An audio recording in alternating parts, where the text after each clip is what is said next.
On my son's wedding day, he looked me dead in the eye, called me an embarrassment, and shaved my head in front of his wealthy new family. He thought he was erasing my dignity to fit into his new high society life. The entire room fell silent. I stood there humiliated but quiet. I did not scream. I did not fight back. I just watched my hair fall to the floor. But what I did exactly 2 hours later brought his entire millionaire wedding crashing down on the most important day of his life. I am Desmond, 72 years old, and for my entire life I believed that blood was thicker than water. Today I am here to tell you how I learned that loyalty cannot be bought and betrayal always comes with a devastating price. Before I continue this story, let me know where you are watching from in the comments below. Hit like and subscribe if you have ever had to stand up to people who mistook your silence for weakness. The VIP lounge of the Oak Ridge Country Club smelled of expensive cigars, imported leather, and arrogant privilege. I sat quietly in the corner of the room, adjusting the cuffs of my simple but clean charcoal suit. It was supposed to be the happiest day of my son Julian's life. He was marrying Chloe Kensington, the daughter of a prominent real estate dynasty. I had spent decades breathing in concrete dust, waking up before dawn, and breaking my back on construction sites just so Julian could attend the best private schools. I sacrificed my own comfort so he could sit at tables with people like the Kensingtons. But as the heavy oak door to the lounge swung open, I quickly realized my sacrifices meant absolutely nothing to him. Julian walked in looking sharp in a custom white tuxedo. Right behind him was his future father-in-law, Richard Kensington, a man whose tailored suit could not hide the sneer permanently plastered on his face. Julian did not greet me. He did not hug me. Instead, he tossed a plastic garment bag onto the glass coffee table. Inside was a cheap, ill-fitting beige suit. "Put this on," Julian demanded, his voice tight with anxiety. "You cannot wear that old charcoal thing out there. You look like a janitor who wandered into the wrong building." I looked at the cheap fabric and then at my son. Before I could speak, Richard Kensington stepped forward, waving his hand dismissively in my direction. "The suit is the least of our problems, Julian," Richard said, his voice dripping with absolute disgust. He pointed his manicured finger directly at my head. "Look at his hair. It is completely unacceptable. We have state senators and venture capitalists sitting in that ballroom. He looks like a street thug. I will not have those unkempt dreadlocks ruining our family portraits." My breath caught in my throat. I had worn my hair in traditional locks for over 30 years. It was not a fashion statement. It was a vow. When my beautiful wife Vivian was dying of cancer, she used to weave her weak fingers through my hair. Her last words to me were a plea to never let our son forget his roots, to never let him erase where he came from, just to appease a world that would only ever see him as a token. My hair was my physical connection to the woman I loved and the history I survived. "My hair stays exactly as it is," I said, keeping my voice low and steady. "Vivian loved this hair. It is a part of who I am, and I am not changing my identity for a photograph." Julian's face turned crimson with rage. He looked absolutely terrified of displeasing his wealthy father-in-law. "You are so stubborn," Julian hissed, stepping closer to me. "This is exactly why I moved out. You always have to make everything about your pride. You are an embarrassment to me. Do you understand that? You do not belong in this world, and you are trying to drag me down with you." Richard gave a cold nod toward the door. Two massive security guardsmen on the Kensington payroll stepped into the room. Julian walked over to the door and locked it with a loud, heavy click. My heart began to pound, but I refused to show fear. The guards moved in fast. They grabbed me by the shoulders and forced me down into the heavy leather armchair. I struggled, my old muscles tensing against their grip. But there were two of them, and they were young and heavy. They pinned my arms to the armrests. Richard stood back, checking his expensive watch with complete indifference, while Julian reached into a leather grooming bag on the table and pulled out a heavy-duty electric hair clipper. He flipped the switch. The loud, aggressive buzzing sound filled the small room. I stared directly into my son's eyes, searching for a shred of the boy I had raised, a shred of Vivian kindness. There was nothing there, only a desperate, pathetic hunger for white approval. "Do not make a scene, old man," Julian sneered, bringing the vibrating blades right to my forehead. "I am not going to let your ghetto aesthetic ruin the day I officially enter the upper class." He pressed the cold metal against my scalp. I felt the sharp teeth of the clipper bite into my hair. The thick, graying locks that my wife used to hold began to fall away, tumbling past my eyes and landing softly on the lapels of my suit. The physical sensation was violating, but the emotional betrayal was a knife twisting directly in my heart. My own blood. the boy I had starved for so he could eat. He was erasing my identity just to buy a few smiles from a family of arrogant strangers. It took less than 3 minutes. When the buzzing finally stopped, the room fell completely silent. The security guards let go of my arms and stepped back. Richard Kensington smirked, looking at my bare, scraped scalp with a look of mild satisfaction. "Much better," Richard said smoothly. "Now put on the cheap suit and stay in the back row when the cameras come out." Any normal man would have screamed. Any normal father would have thrown a punch, flipped the table, or broken down in tears of absolute heartbreak. But I am not a normal man. I spent my entire life learning that raw anger makes you sloppy, but silent, calculated rage makes you lethal. I slowly stood up from the leather chair. I did not raise a hand to my bald head. I did not touch the small stinging scratches the rushed clippers had left on my skin. I simply looked down at the pile of my own hair resting on the floor, and then I looked directly at Julian. He swallowed hard, taking a slight step backward, expecting a violent explosion. I reached up and calmly brushed a few loose strands of hair off the shoulder of my suit. I looked my son dead in the eye, my voice perfectly steady, carrying the heavy weight of a judge about to deliver a death sentence. "All right, son," I said quietly. "Now go out there and enjoy your wedding." Julian blinked, totally unnerved by my calm reaction, but he quickly masked it with a scoff. He turned on his heel and walked out the door with Richard trailing close behind. They thought they had just broken a poor, helpless old man. They thought they had put me in my place. They had absolutely no idea that the silent old man they just humiliated was the hidden owner of the Vanguard Equities empire. They had just handed a loaded gun to the man who secretly owned the very ground they walked on. And tonight, I was going to pull the trigger. The heavy oak door closed behind me with a sickening thud, leaving me standing alone in the grand hallway of the Oak Ridge Country Club. The cold air conditioning of the corridor immediately hit my bare scalp, sending a sharp stinging sensation across the fresh scratches Julian had carelessly left behind. My head felt painfully light and incredibly vulnerable. For over 30 years, my hair had been my crown, a physical and spiritual reminder of my beloved Vivian. Now it was just a pile of discarded clippings, swept away like meaningless trash by a country club janitor. I took a deep breath, letting the chilled air fill my lungs. I walked slowly toward the main ballroom, keeping my posture perfectly straight, but deliberately allowing my eyes to cast downward. I was playing the role of the defeated old man they fully expected to see. The grand ballroom was a blinding display of excessive, unchecked wealth. Crystal chandeliers dripped from the vaulted ceilings, illuminating a massive sea of tailored tuxedos and designer silk gowns. This was the absolute inner circle of the city elite, a world entirely built on generational wealth, exclusion, and arrogant privilege. As I stepped onto the plush carpet, the lively chatter nearest to the entrance suddenly died down. The silence spread like a highly contagious virus, rippling across the massive room table by table, until hundreds of wealthy, primarily white guests were staring directly at me. I could hear their hushed whispers cutting clearly through the soft classical music playing in the background. They pointed their expensive champagne flutes in my direction. Their eyes were filled with a toxic, sickening mixture of pity and absolute contempt. "Look at him," one woman whispered to her husband, her voice loud enough for me to hear. "He looks completely lost and out of place here." I heard another older man chuckle softly and mutter to his table that Julian was certainly doing his best to civilize his rough background, but you simply cannot polish cheap dirt. I let their cruel, arrogant words wash over me completely unbothered. They looked at my ill-fitting beige suit, the cheap polyester garment Julian had forced upon me, and saw a man who had amounted to nothing. They did not know the heavy, brutal history carved into the bones of my hands. As I walked past the glaring eyes of the high society elite, I thought about the sheer amount of concrete dust I had inhaled over the past 40 years. I remembered the blistering summer heat, the aching muscles, and the countless grueling 16-hour shifts I pulled as a general contractor. I broke my back laying the actual physical foundations of this city just so I could afford to send Julian to the most elite private academies.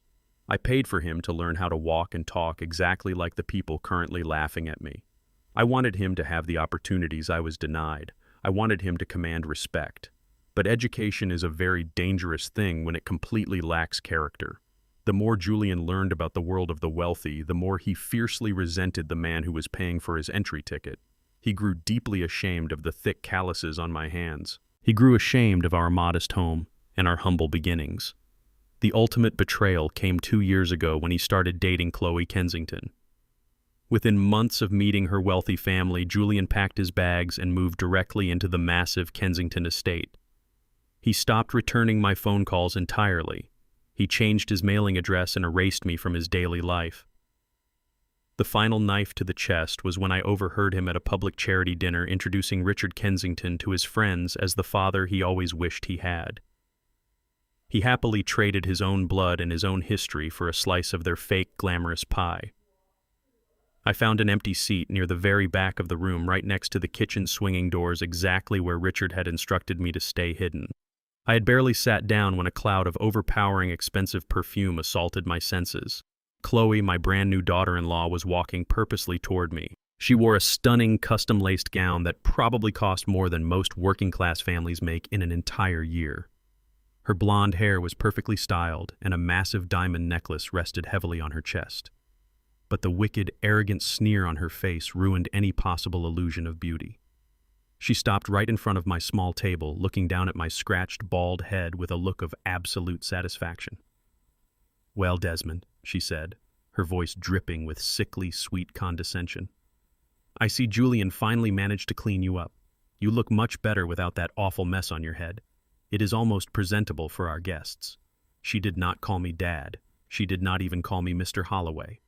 She addressed me by my first name like I was a stubborn, disobedient child who had finally been disciplined by his betters. I did not respond to her insult. I just looked up at her, keeping my expression perfectly blank and unreadable. Chloe smirked, clearly enjoying what she firmly believed was my complete and utter submission. She reached into a small, elegant silk clutch she was carrying and pulled out a thick, folded legal document. She tossed the heavy stack of papers directly onto my lap. It landed with a soft thud against the cheap fabric of my beige suit. "Make sure you come up to the stage and sign this later when my father calls your name," she commanded, crossing her arms over her chest like a dictator giving an order.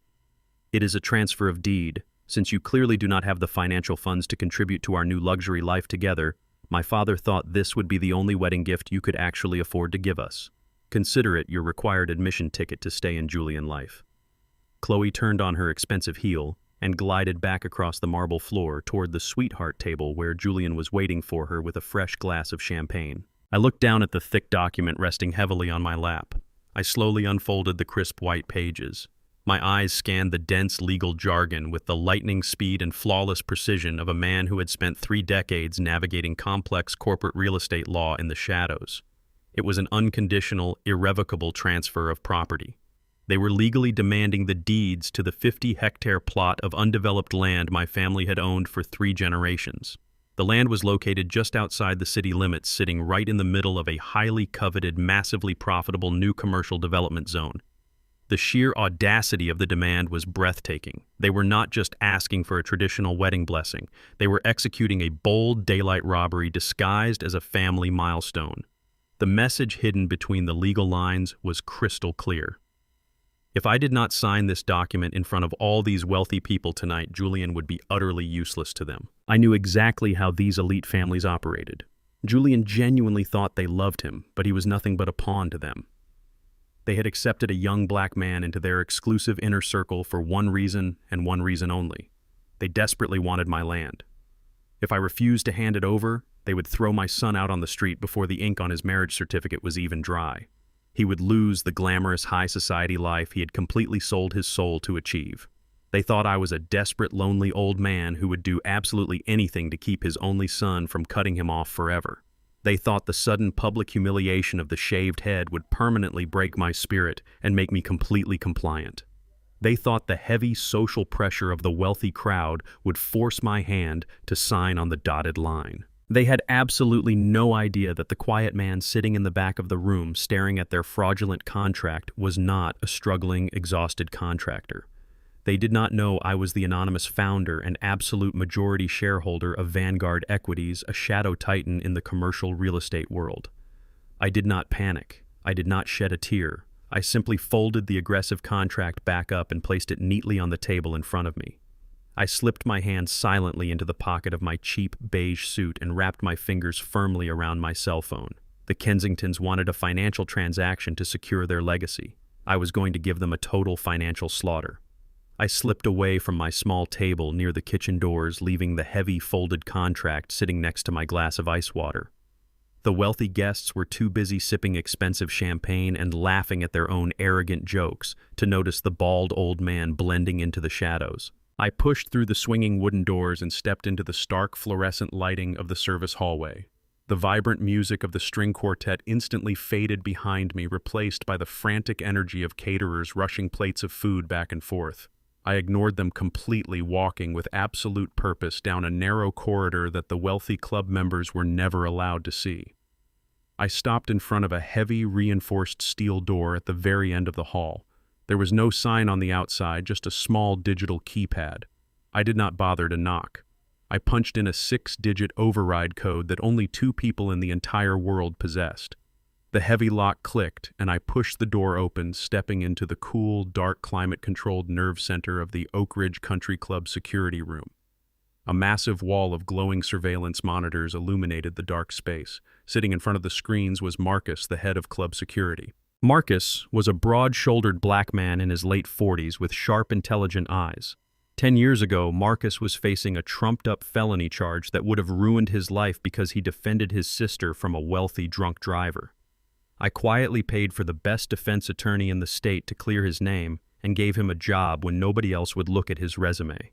He had been fiercely loyal to me ever since. Marcus stood up immediately when I walked in. He looked at my shaved head and the fresh, angry scratches on my scalp, and his jaw tightened instantly. He knew exactly what had just happened in the VIP lounge. He stepped aside, gesturing to the heavy leather control chair in the center of the room. He did not ask any questions. He simply said, "The room is yours, Mr. Holloway." I sat down in the leather chair and stared at the wall of glowing monitors. The Kensington family strutted around this country club like they owned the very air they were breathing. They demanded the best tables, they treated the service staff like absolute garbage, and they looked down their noses at anyone who did not share their pale complexion and their generational wealth. They thought I was just a pathetic broke contractor who had somehow managed to sneak into their pristine white world. They were completely wrong. What Richard Kensington and the rest of the arrogant elite did not know was that the Oak Ridge Country Club had quietly faced total bankruptcy 3 years ago. To save their precious sanctuary from public foreclosure, the board of directors had secretly sold a massive 80% controlling stake to a faceless private equity firm called Vanguard Equities. They had absolutely no idea that Vanguard Equities was fully owned and operated by the same black man they had just held down and shaved like a common criminal. I did not just have a membership at this club. I owned the grass they played golf on. I owned the marble floors they danced on. I owned every single camera currently recording their every move.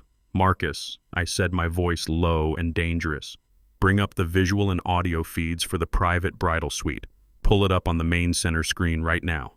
Marcus typed rapidly on his keyboard. Technically, monitoring the audio in a private guest suite was highly illegal, but I did not care about the privacy of monsters. A second later, the large center monitor flickered to life. The high-definition camera hidden inside a smoke detector gave me a perfect crystal-clear view of the luxurious room. Richard Kensington and his daughter Chloe were inside the suite, but they were not celebrating. They were completely falling apart. Richard was pacing frantically back and forth across the expensive Persian rug. His custom tuxedo jacket was thrown carelessly onto a chair, and his bow tie was pulled loose. He was sweating profusely, running his trembling hands through his hair. Chloe was sitting on the edge of a velvet sofa, biting her perfectly manicured nails down to the quick, looking like a terrified child instead of a glowing bride. The polished, arrogant masks they wore in the ballroom had completely melted away, revealing the desperate, cornered animals underneath. "It is all falling apart. Chloe." Richard paced, his voice panicked and breathless. "The federal investigators raided our downtown offices this morning. They took the hard drives. They took the financial ledgers. We are out of time." Chloe stood up, her hands shaking violently. "Dad, you promised me you had this under control," she pleaded, her voice shrill with terror. "You said the new investors would cover the deficits. You said nobody would ever find out about the missing funds. There are no new investors, Chloe." Richard yelled back, losing his temper entirely. "Do you not understand what is happening? The Kensington Group is completely empty. It is a shell. We have been using new investor money to pay off the old investor returns for 5 years. It is a textbook Ponzi scheme, and the music has finally stopped. We owe $30 million in toxic shadow loans, and the banks are initiating total foreclosure on Monday morning. If we do not secure new collateral before the banks open, I am going to federal prison, and you will be living on the street. I leaned forward in the dark security room, resting my elbows on the control desk. The truth was finally laid bare. The mighty Kensington dynasty was nothing but a massive criminal fraud. They were drowning in a $30 million ocean of toxic debt, and they were desperately searching for a life raft to keep them from sinking to the bottom. And that life raft was my land. That 50 acres of undeveloped commercial zoning just outside the city was the only hard, unencumbered asset they could possibly get their hands on. They needed my signature to transfer the deed to their company so they could walk into the bank on Monday morning and use my family legacy as collateral to secure a massive survival loan. They did not want my son. They wanted my dirt to save their miserable criminal lives. The door to the bridal suite suddenly opened on the monitor. Julian walked in looking anxious, holding a glass of champagne. He stopped dead in his tracks when he saw the sheer panic on the faces of his new wife and father-in-law. "What is going on?" Julian asked, his voice wavering nervously. "The guests are asking for you. We need to go back down for the speeches." Richard crossed the room in 3 long strides and grabbed Julian by the lapels of his white tuxedo. He backed my son up against the heavy wooden door, shaking him violently. "Forget the guests," Richard hissed, his face inches from Julian. "Did you get the signature? Did your pathetic father sign the transfer deed yet?" Julian stammered, trying to pull away from Richard's aggressive grip. "I gave him the contract. Chloe gave it to him. He is looking at it right now. I will make sure he signs it when we call him up to the stage. I promise, Richard. He will not embarrass me again. He better not." Richard growled, releasing his grip and smoothing out Julian's jacket with a rough, patronizing pat. "Because if we do not get that land tonight, you have absolutely no future in this family. You are going to force the old man to sign that paper tonight, Julian. Do whatever it takes. Threaten him, humiliate him, break his spirit. I do not care." Julian swallowed hard, looking down at the floor. He was a coward trapped in a cage he had built for himself. "But what do I do with him after he signs?" Julian asked softly. "He is going to keep coming around. He is going to ask questions about the property." Richard let out a cold, soulless laugh. He reached out and grabbed the back of Julian's neck, pulling him close to deliver the killing blow. "You are not going to have to worry about him ever again," Richard whispered, his voice dripping with pure evil. "Once we have the land legally secured next month, you are going to throw him in some cheap state-run nursing home. You will cut off all contact and change your numbers. We have lawyers who specialize in this. We will forge the medical paperwork to declare him mentally incompetent and lock him away for the rest of his miserable life. He will disappear, and we will be saved." I watched the monitor, holding my breath. I waited for my son to fight back. I waited for the boy I had raised to realize he was standing in a room full of monsters. I waited for him to defend the father who had bled for him. Julian looked up. He looked at Chloe, who was staring at him with desperate, pleading eyes. Then he looked at Richard. Julian nodded his head slowly. "Whatever it takes," Julian said, his voice devoid of any human emotion. "I will get him to sign it, and then we will get rid of him."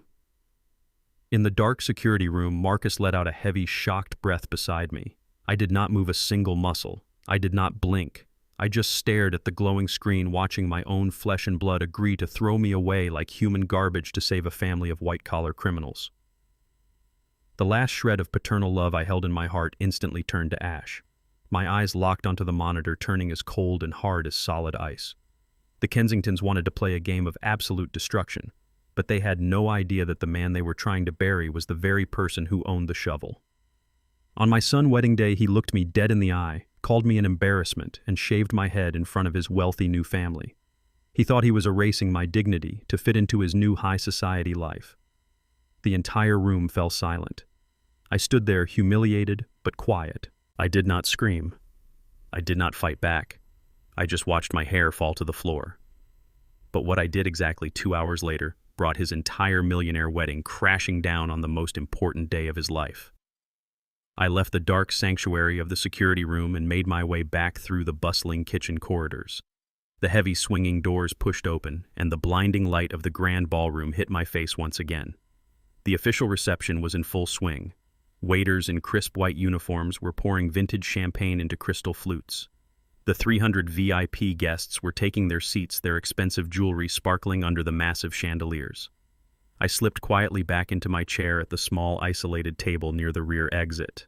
I smoothed the lapels of my cheap polyester suit. My bare scalp still stung where Julian had carelessly dug the electric clippers into my skin, but the physical pain was nothing compared to the absolute clarity that had just settled over my mind.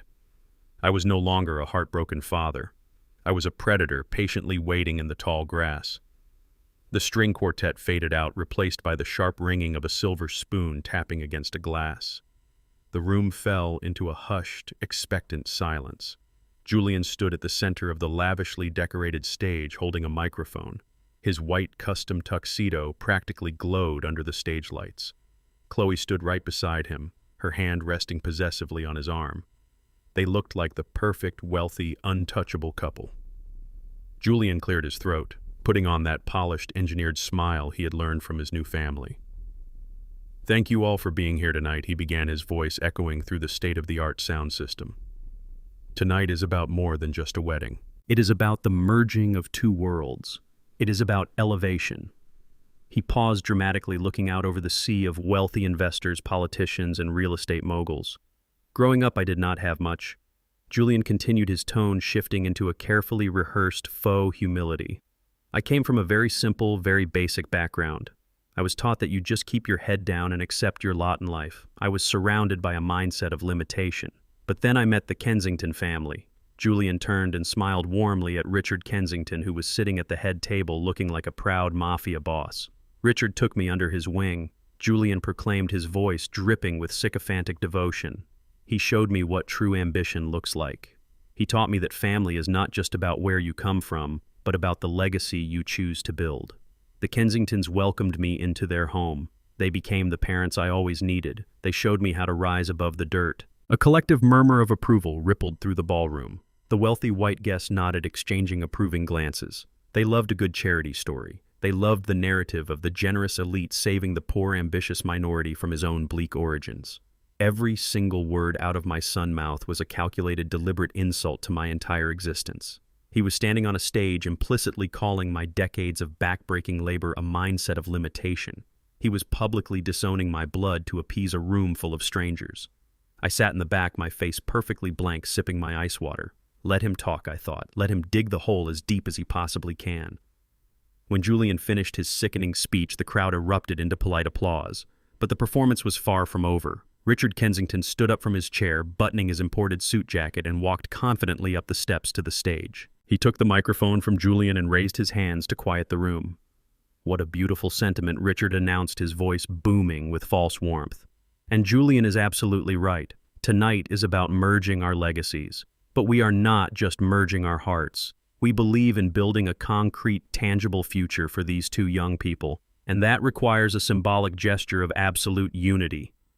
Richard's eyes scanned the massive ballroom, sweeping over the hundreds of guests until his gaze locked directly onto me, sitting alone in the shadows. "We are honored to have Julian Father Desmond with us tonight," Richard said loudly. I felt 300 pairs of eyes instantly pivot in my direction. The spotlight swung around, illuminating my isolated table, exposing my cheap beige suit and my freshly shaved, scratched head to the entire room. The sheer psychological pressure they were deploying was staggering. They were using the crushing weight of the elite crowd to pin me down. "Desmond, my friend, please come up here," Richard commanded, gesturing to the stage with a sweeping theatrical motion. "Tonight, Desmond has agreed to officially sign the family asset merger, a generous wedding gift that will permanently unite our properties and secure Julian place in the Kensington dynasty. Please let us give this humble man a warm round of applause." The guests began to clap. It was a slow, patronizing applause. They were expecting a broken, intimidated old man to scurry up to the stage and surrender whatever meager belongings he had to his wealthy superiors. They were expecting a slaughter. I did not rush. I slowly pushed my chair back and stood up. The cool air conditioning brushed against the small raw cuts on my scalp. Every step I took toward the stage was deliberate and measured. I walked past tables of venture capitalists who looked at me with thinly veiled disgust. I walked past socialites who whispered behind their hands. I kept my posture straight, my eyes fixed entirely on the men waiting for me on the stage.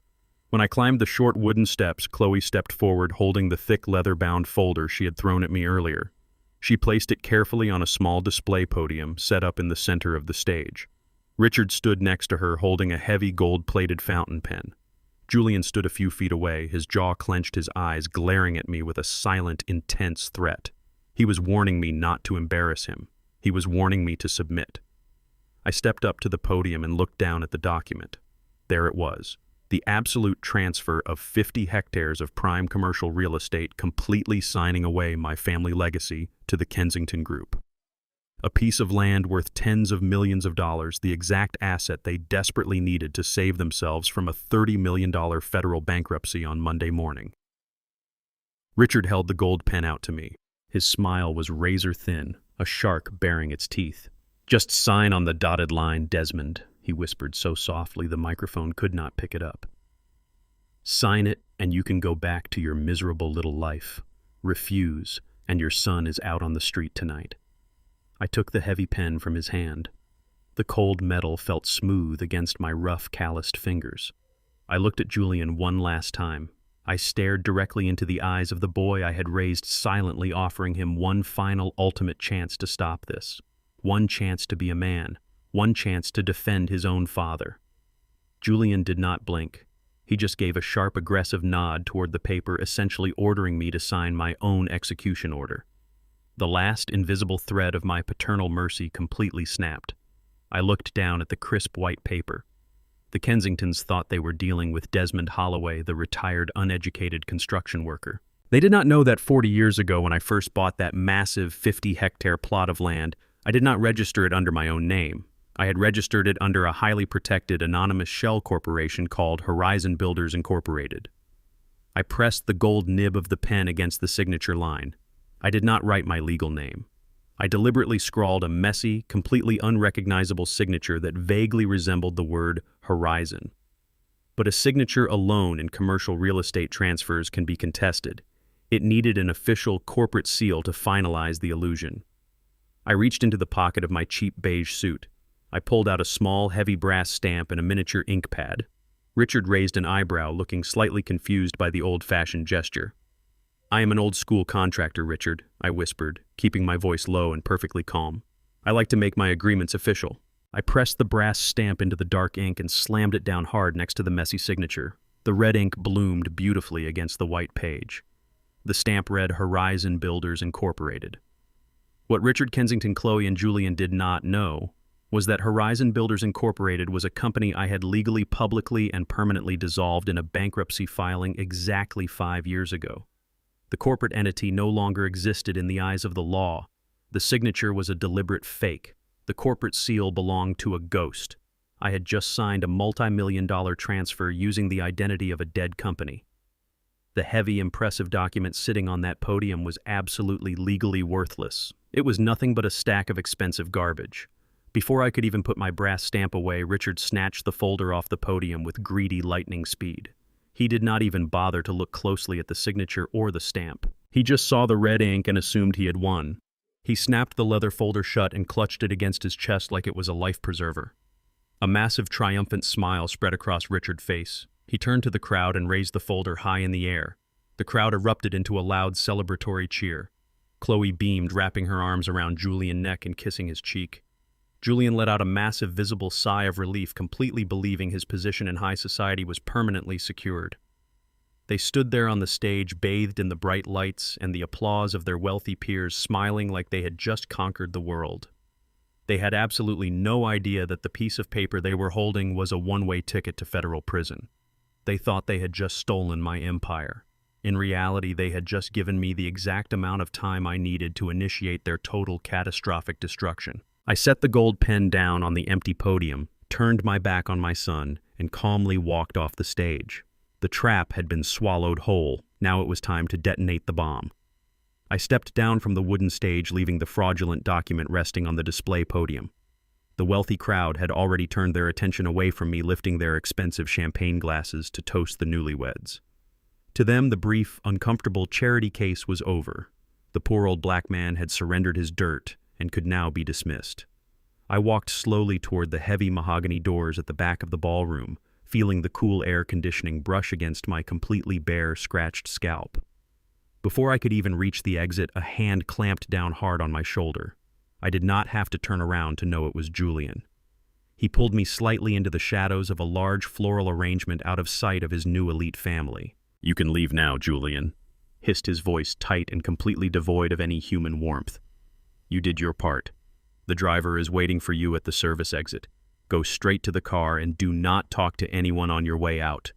I will call you next week to arrange the collection of your things from the house." I looked at the young man standing in front of me. He was wearing a custom white tuxedo that cost more than my first car. I remembered holding him when he was a baby, promising his mother Vivian that I would break my back to give him the world. I had kept that promise. I gave him the world and he traded it for a cheap illusion of white high society.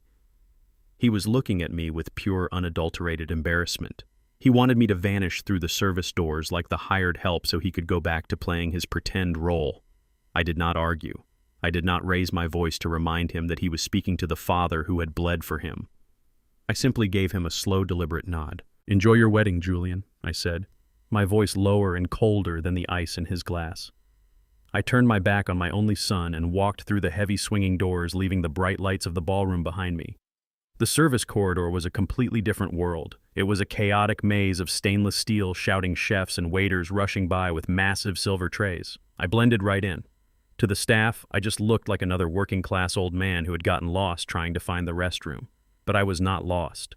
I knew the blueprints of the Oak Ridge Country Club better than the architect who designed it because I had quietly financed its massive renovation 3 years ago. I did not walk toward the service exit where Julian Driver was supposedly waiting to carry me away in shame. Instead, I navigated through the bustling kitchen, stepping past the massive industrial ovens and the towering racks of fine china. I walked down a narrow, dimly lit hallway reserved exclusively for executive staff and stopped in front of a heavy, unmarked steel door. I punched in a silent security code and stepped into the private logistics office. Standing by the large wooden desk, waiting in the absolute silence of the soundproof room, was Maxine. Maxine was not just a lawyer. She was a weapon of mass destruction wrapped in a flawless, tailored suit. She was a brilliant, ruthless 35-year-old black woman who had graduated at the top of her class from Harvard Law. The elite corporate firms downtown had tried to recruit her for years, but she chose to work exclusively for Vanguard Equities. She chose to work for me because I let her take the gloves completely off when dealing with corrupt billionaires who thought they owned the world. Maxine looked up from her tablet as I walked in. Her sharp, calculating eyes immediately went to my shaved head. She saw the raw, red scratches on my scalp. Her jaw locked instantly, a muscle ticking in her cheek. She knew exactly what Julian and Richard Kensington had done to me. She knew how much my traditional hair meant to me and my late wife. Maxine did not offer empty sympathy or pathetic words of comfort. She knew I did not want pity. I wanted a slaughter. "Are we ready?" I asked, my voice echoing in the quiet office. Maxine nodded, sliding a sleek black leather briefcase across the desk. She clicked the metal clasps open, revealing a mountain of highly confidential financial documents. "More than ready, boss," she said, her voice dripping with a lethal professional calm. "I have the entire financial autopsy of the Kensington Group right here in this folder." I stepped up to the desk and looked down at the papers. The mighty Kensington real estate dynasty was a rotting corpse propped up by stolen money. Richard Kensington had spent the last 5 years running a massive Ponzi scheme, moving money from new investors to pay off the old ones, buying yachts and mansions while his company bled to death from the inside out. But the banks had finally caught on. Legitimate lenders had completely cut him off. In his absolute desperation to keep up his wealthy facade, Richard had turned to the shadow banking sector. He had borrowed $30 million from dangerous, unregulated private equity firms and organized crime syndicates. He was completely drowning, and those dangerous men were coming to collect their money on Monday morning. That was exactly why he desperately needed my land to use as fake collateral to save his own skin. I looked at Maxine, the cold rage inside me solidifying into absolute focus. "I do not want to wait until Monday," I instructed, my tone flat and uncompromising. "I want Vanguard Equities to buy all $30 million of the Kensington bad debt tonight, right now. Contact the shadow lenders immediately. Offer them a 15% premium to sell the paper to us in cash." Maxine's lips curled into a sharp, predatory smile. "Buying their debt at a premium will cost a fortune, boss," she noted, though her fingers were already flying across the screen of her encrypted tablet to draft the urgent acquisition orders. I do not care what it costs, I replied, staring at the financial ledgers. I have spent my entire life saving my money in the shadows. Tonight, I am spending it to destroy theirs. I want to hold the absolute legal rights to their entire existence. I want to own the mortgage on their estate, the liens on their cars, and the very breath in their lungs. Make sure the transfer is finalized and legally binding before they even think about cutting that ridiculously expensive wedding cake out there. Consider it done, Maxine said, tapping the final confirmation on her screen. It will take 20 minutes to clear the international wires. They will not even know what hit them. I nodded, adjusting the cuffs of my cheap beige suit. The trap was fully loaded. Julian thought he had erased me. Richard thought he had saved himself. They had no idea that the silent old man they just humiliated had just purchased the legal right to completely eradicate their future. I turned to leave the office, intending to walk back into the shadows of the grand ballroom and watch my arrogant new family celebrate their last moments of freedom. But before my hand could even touch the brass doorknob, Maxine spoke up. "Wait, boss," she said, her tone suddenly shifting from corporate triumph to a dark, urgent warning. "There is one more thing you need to hear before you go back out there." I stopped and turned around. Maxine reached into the inside pocket of her tailored blazer and pulled out a small, sleek digital recording device. She placed it carefully on the wooden desk and offered a cold, knowing smile. "As the majority owners of this country club, you authorized us to install hidden security microphones in the private VIP suites," Maxine explained, her eyes narrowing with absolute disgust. 10 minutes ago, the system flagged a conversation between Richard Kensington and his senior partners inside the bridal suite. "You need to listen to this." I walked back to the desk. Maxine pressed the play button. The audio was crystal clear. It was Richard Kensington's voice, breathless and vibrating with greedy excitement. "Listen to me," Richard was saying on the recording, his words slurred slightly from the expensive scotch. "The old black guy just signed the land over. It is ours, but the land is just the collateral for the banks on Monday. We need liquid cash right now to keep the feds off our backs this weekend. All of the biggest venture capitalists in the state are sitting out there in the ballroom right now drinking my champagne. Tonight we launch the Green Horizon Initiative. We tell them we are building a state-of-the-art exclusive eco-resort on the newly acquired 50-hectare property. We open the floor for exclusive invite-only seed funding. They are drunk, they are happy, and they trust me. We can easily collect $10 million in personal checks before midnight." Another voice on the recording, one of his corrupt partners, chimed in nervously. "But Richard, we do not have permits for an eco-resort. We do not have blueprints. The whole project is completely imaginary. I do not care if it is imaginary." Richard laughed a cold, psychopathic sound. "By the time those rich idiots realize there is no resort, we will have moved the cash to the offshore accounts in the Caymans. We take their money tonight, we let the old man take the fall for the fraudulent land deed next week, and we walk away totally clean." The recording clicked off, leaving a heavy, suffocating silence in the logistics office. My jaw locked so tight my teeth ground together. Richard Kensington was not just a desperate businessman trying to save his sinking ship. He was a relentless predator. He was using my wedding. He was using my supposed land, and he was using the trust of his own wealthy peers to execute the final, most devastating stage of his Ponzi scheme. He was going to rob 300 people blind while his daughter danced in her wedding dress. Maxine crossed her arms, looking at me with a lethal calmness. "He is about to turn your wedding into the biggest financial crime scene in the history of Atlanta," she said quietly. "He is not just defrauding the bank's boss. He is planning to scam all 300 VIP guests out there tonight right before they cut the cake. On my wedding day, he looked me dead in the eye, called me an embarrassment, and shaved my head in front of his wealthy new family. He thought he was erasing my dignity to fit into his new high society life." The entire room fell silent. I stood there, humiliated but quiet. I did not scream. I did not fight back. I just watched my hair fall to the floor. But what I did exactly 2 hours later brought his entire millionaire wedding crashing down on the most important day of his life. I stared at the small digital recorder resting on the heavy wooden desk. The glowing red light blinked in the dim logistics office, echoing the steady mechanical rhythm of my own heartbeat. Richard Kensington was not just a desperate man trying to plug a $30 million hole in his sinking ship. He was a ravenous parasite. He was planning to use the fake transfer document I had just signed to legitimize a completely fabricated eco-resort, and he was going to use his daughter's wedding reception to bleed his own wealthy friends dry. I looked up at Maxine. Her sharp eyes were locked onto mine, waiting for the green light. She knew I had a zero-tolerance policy for thieves who wore tailored suits and hid behind corporate charity galas. "You have exactly 30 minutes, Maxine," I said, my voice barely above a whisper, but carrying the weight of an absolute mandate. "Push the 15% premium to the shadow lenders immediately.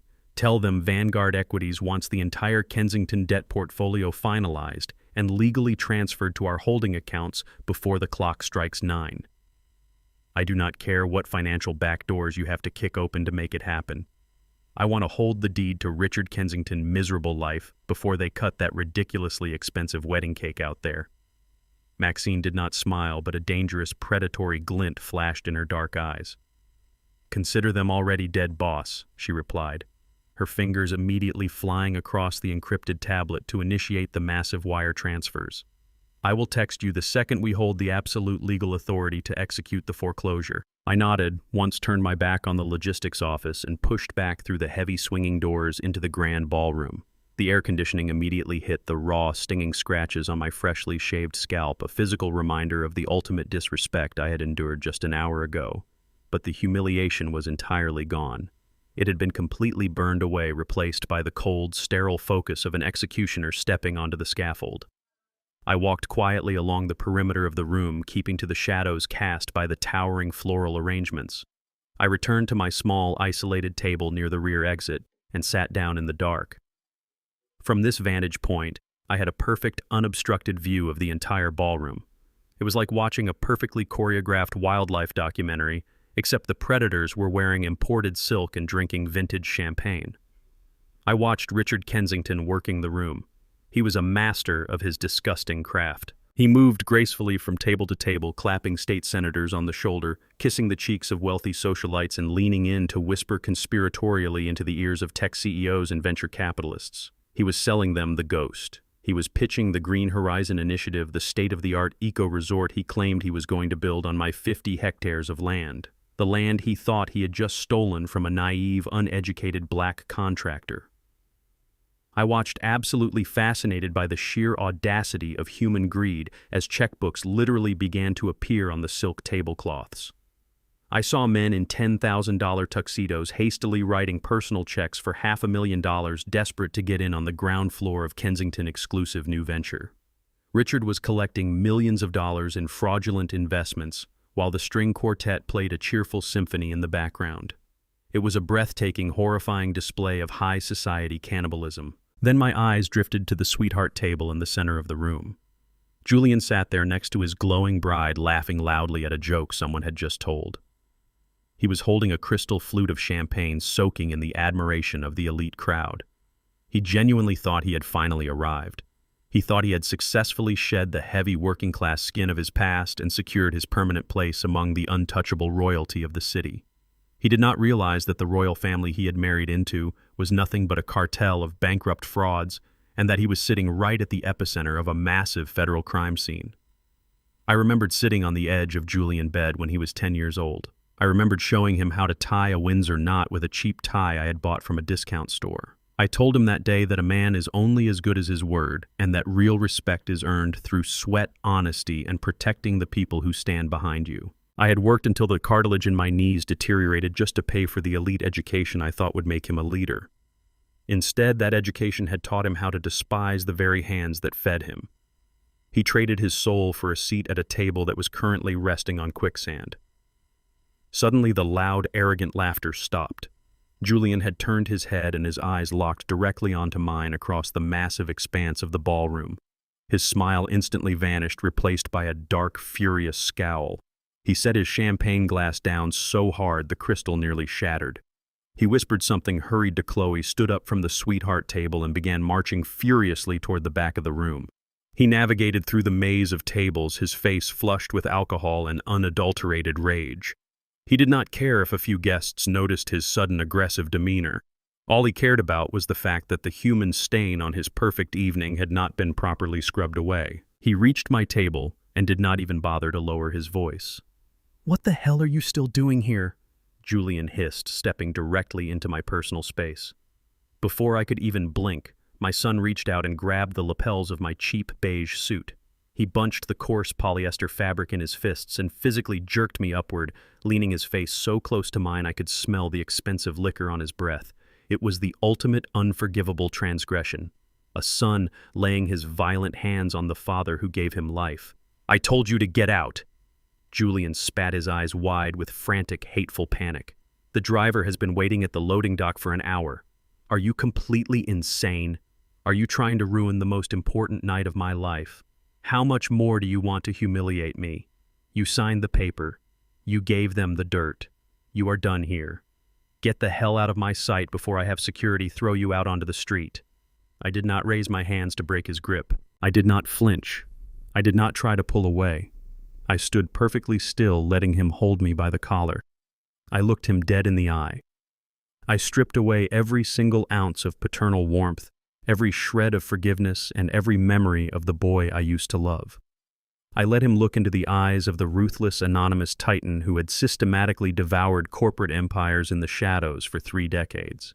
The temperature in the air between us seemed to plummet to absolute zero. Julian felt the sudden terrifying shift. The arrogant fury in his eyes began to waver, slowly replaced by a creeping, icy confusion. He was expecting the tired, defeated old man he had bullied in the lounge. He was not prepared for the dead, soulless stare of a predator locking onto its prey. "I am waiting to see the cake-cutting son," I said. My voice was quiet, perfectly measured, and completely devoid of any emotion. It did not shake. It cut through the ambient noise of the ballroom like a surgical scalpel. Julian frowned, his grip loosening just a fraction in his sheer bewilderment. "The cake-cutting," he repeated, genuinely confused by my terrifyingly calm response. "What are you talking about?" I kept my eyes locked onto his, watching the exact moment the primal fear began to register in his pupils, because right after that I whispered, leaning in just a fraction of an inch closer to his face, "I am going to cut your umbilical cord." Julian breath hitched in his throat. He slowly released my lapels, his hands trembling slightly as they dropped back to his sides. He took a hesitant step backward, suddenly realizing that he had absolutely no idea who the man standing in front of him truly was. The polished, arrogant groom had just looked into an abyss, and the abyss was staring right back. The grandfather clock in the grand hallway struck 9. The deep chimes echoed faintly through the heavy mahogany doors of the ballroom. I sat completely still in the shadows of the rear exit. The cheap polyester fabric of my beige suit clung to my skin in the warm air of the crowded room. Then I felt it, a sharp vibration against my thigh. I reached into my pocket and pulled out my phone. The screen illuminated my calloused hands in the dark. It was a single text message from Maxine. It read, "Vanguard Equities has successfully acquired 100% of the Kensington Group debt portfolio. Immediate foreclosure rights are now active due to the explicit violation of the fraud clause. Proceed at your discretion, boss." I read the words twice. The letters on the screen glowed like a loaded weapon. $30 million of toxic debt was now completely under my control. I did not just own their business. I owned their mansion. I owned their luxury cars. I owned the very rings on their fingers. I locked the screen and slid the phone back into my pocket. The anger that had been simmering in my chest all day suddenly cooled into a solid block of absolute freezing ice. The waiting was over. The execution was scheduled. At the very front of the ballroom, the music swelled to a triumphant crescendo. A team of waiters in pristine white gloves carefully wheeled out a massive 6-tier wedding cake decorated with edible gold leaf and white roses. The crowd gasped and applauded politely. Julian and Chloe stood next to the towering cake, holding hands and beaming with arrogant pride. Chloe looked like royalty in her designer gown. Julian, my own flesh and blood, looked completely intoxicated by the wealth surrounding him. He puffed out his chest, standing tall, believing he had finally secured his permanent seat at the table of the elite. He thought he had successfully traded his father for a lifetime of luxury. Richard Kensington stepped up to the center microphone.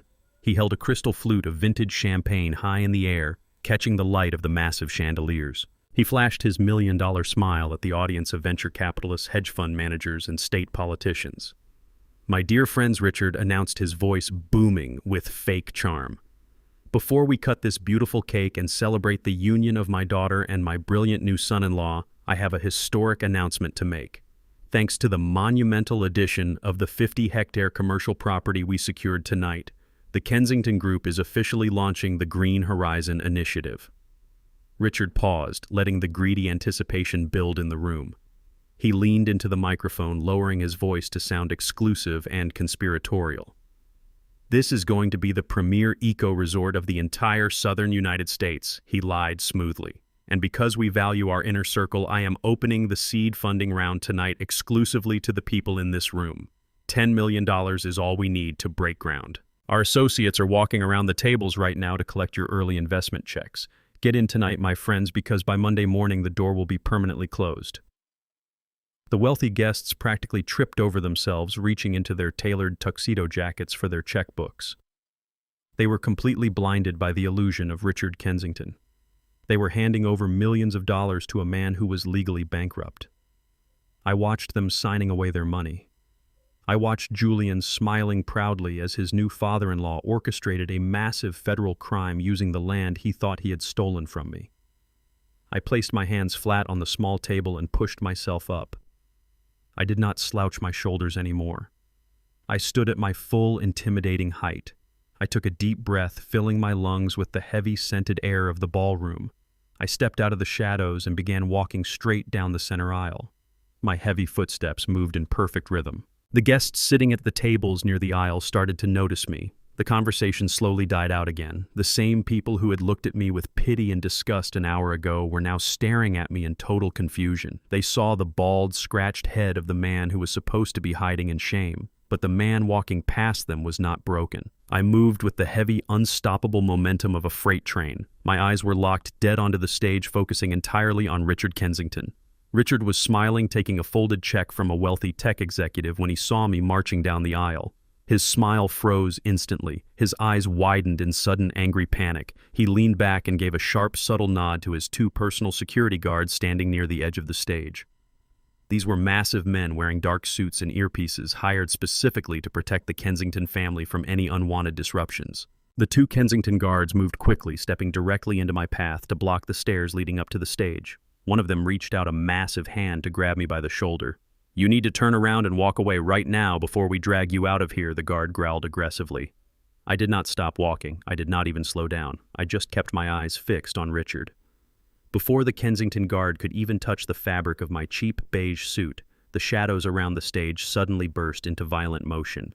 Marcus, the head of the Oak Ridge Country Club security, stepped out from behind a heavy velvet curtain, followed instantly by 4 of his elite tactical officers. These were my men. They were highly trained, deeply loyal, and they answered to absolutely no one but Vanguard Equities. The takedown was completely silent and brutally efficient. Marcus lunged forward, grabbing the first Kensington guard by the wrist, twisting his arm sharply behind his back, and forcing him to his knees on the hard marble floor. The other country club officers swarmed the second guard, sweeping his legs out from under him and pinning him face down against the ground. It happened so fast, the wealthy guests sitting in the front row gasped in pure shock, spilling their expensive champagne.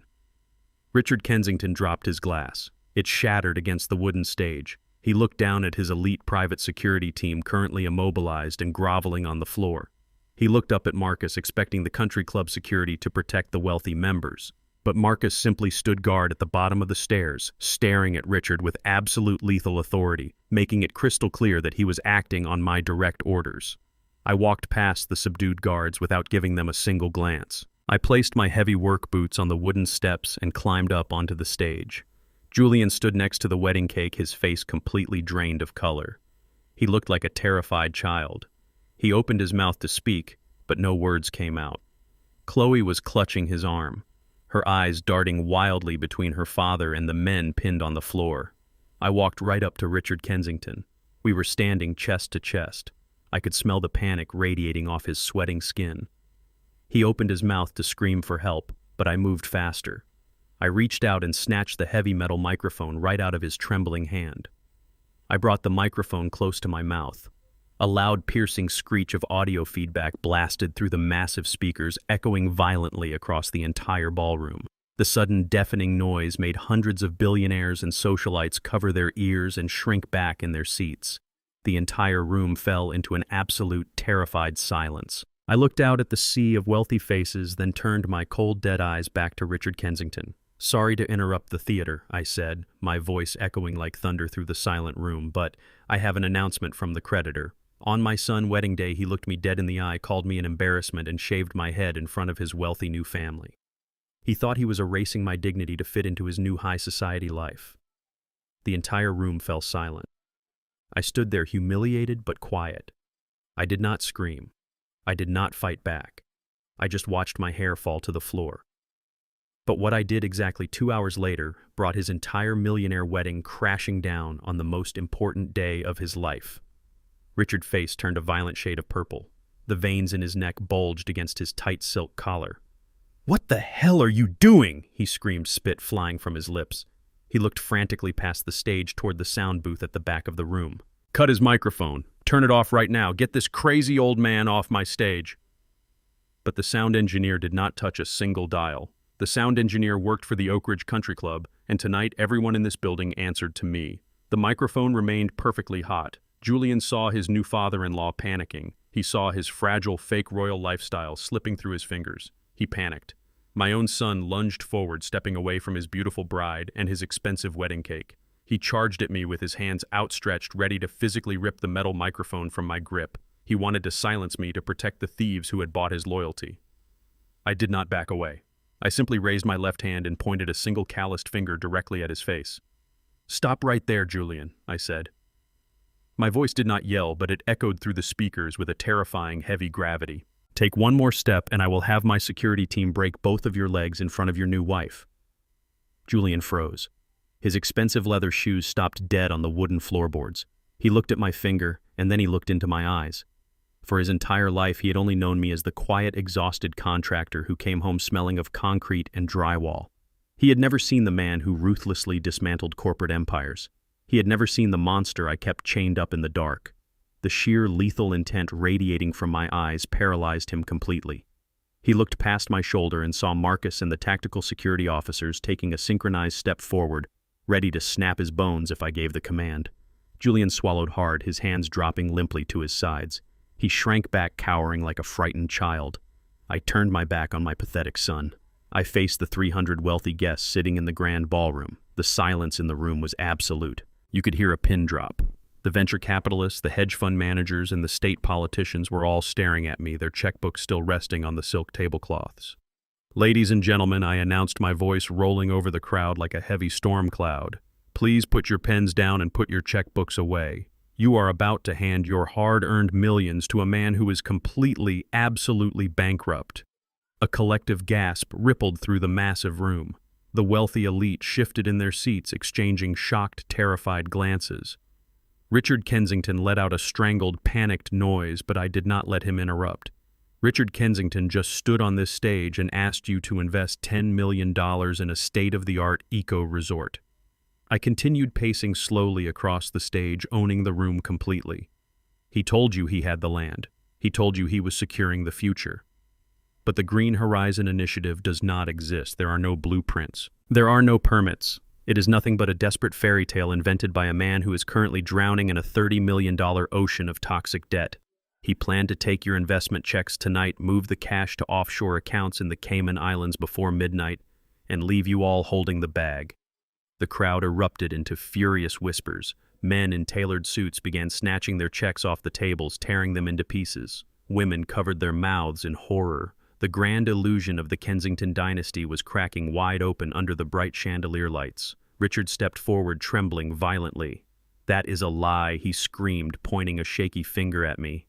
"Do not listen to him. He is just a bitter, poor old man. I have the contract. I have the 50 hectares of commercial real estate. He signed it over to us not even an hour ago. We have the collateral." I stopped pacing. I turned to look at Richard, and I let a cold, dark smile spread across my face. "You are right, Richard," I said, speaking directly into the microphone. "You do have a piece of paper. You stood on this stage and you forced me to sign a transfer deed in front of all these people. You thought you were humiliating me. You thought you were stealing my family legacy to save your own miserable skin. But you forgot one very important rule of business. You never trust a man who has absolutely nothing to lose." I pointed to the heavy leather-bound folder that Richard was clutching tightly against his chest. "I did not sign that document with my legal name." I revealed, my voice echoing through the stunned ballroom. and I did not stamp it with a valid corporate seal.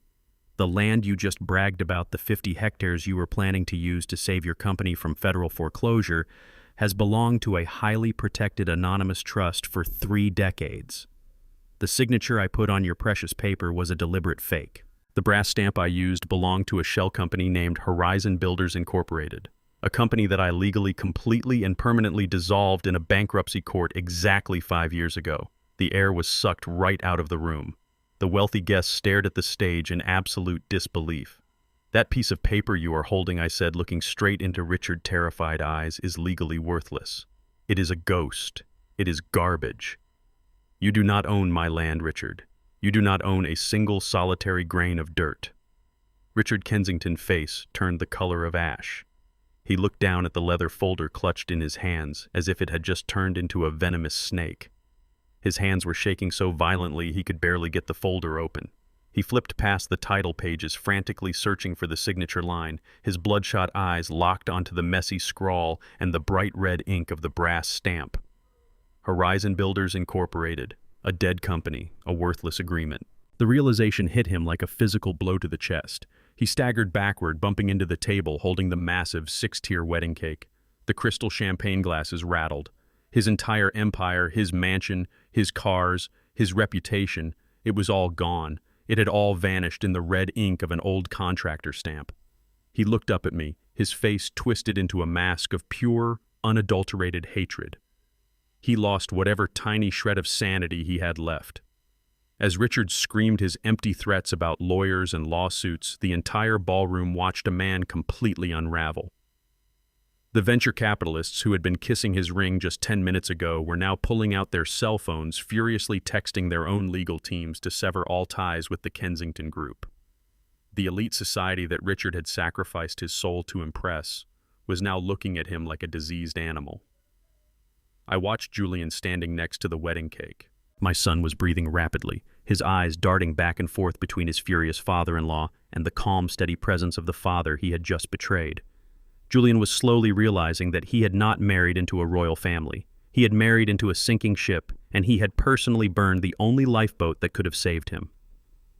"You tricked me," Richard roared, his voice cracking with hysterical desperation. He threw the useless leather folder onto the floor. "You lied to me, you filthy, poor old man. I will destroy you for this. I will call my legal team right now. We will sue you for fraud. We will take you to federal court. I will have my lawyers crush you into dust." I stood perfectly still under the bright stage lights. I looked at the broken, sweating billionaire throwing a temper tantrum at his daughter's wedding. I did not raise my voice. I did not need to. I brought the microphone to my lips and delivered the cold, undeniable truth. "I am looking forward to seeing you in court, Richard," I said, my tone dropping to a lethal, chilling whisper. "But tell me something. With what money are you going to hire those lawyers?" On my son's wedding day, he looked me dead in the eye, called me an embarrassment, and shaved my head in front of his wealthy new family. He thought he was erasing my dignity to fit into his new high society life. The entire room fell silent. I stood there humiliated but quiet. I did not scream. I did not fight back. I just watched my hair fall to the floor. But what I did exactly 2 hours later brought his entire millionaire wedding crashing down on the most important day of his life. The question hung in the cold air of the silent ballroom. Richard Kensington had just threatened to crush me with his expensive lawyers, and I had just asked him what money he planned to use to hire them. He stood on the stage, sweating profusely, his chest heaving as his panicked brain tried to process the sheer magnitude of the trap he had just stepped into. But before he could even attempt to formulate a pathetic response, the heavy double mahogany doors at the main entrance of the grand ballroom flew open with a massive echoing thud. The 300 wealthy guests sitting at their perfectly decorated tables instantly turned their heads toward the back of the room. The string quartet had long since stopped playing, leaving nothing but the sound of heavy, determined footsteps echoing against the imported marble floors. Walking straight down the center aisle, cutting through the sea of terrified venture capitalists and corrupt politicians, was Maxine. She looked like the absolute grim reaper of the corporate world. She wore a razor-sharp black-tailored suit, and her heels clicked against the floor with the steady, terrifying rhythm of a ticking time bomb. But she was not alone. Flanking her on both sides were 4 highly trained forensic auditors wearing matching dark suits and holding thick, heavy metal briefcases. They moved with absolute military precision, entirely ignoring the lavish wedding decorations and the staring billionaires. They were not there to celebrate. They were there to perform a complete financial autopsy on the Kensington dynasty. The crowd of elites parted for them instinctively. These wealthy people knew exactly what a federal audit team looked like. They could smell the legal blood in the water, and they desperately pulled their chairs back to avoid getting splashed by the incoming slaughter. Richard Kensington watched them march down the aisle, his jaw trembling uncontrollably. He recognized the unmistakable posture of corporate executioners. Maxine reached the wooden steps of the stage and walked up without breaking her stride. The four auditors stopped at the bottom of the stairs, standing in a perfect line, turning their cold, calculating eyes toward the audience to ensure no one interfered. Maxine walked directly over to me. She did not look at Richard. She did not look at my horrified son, Julian.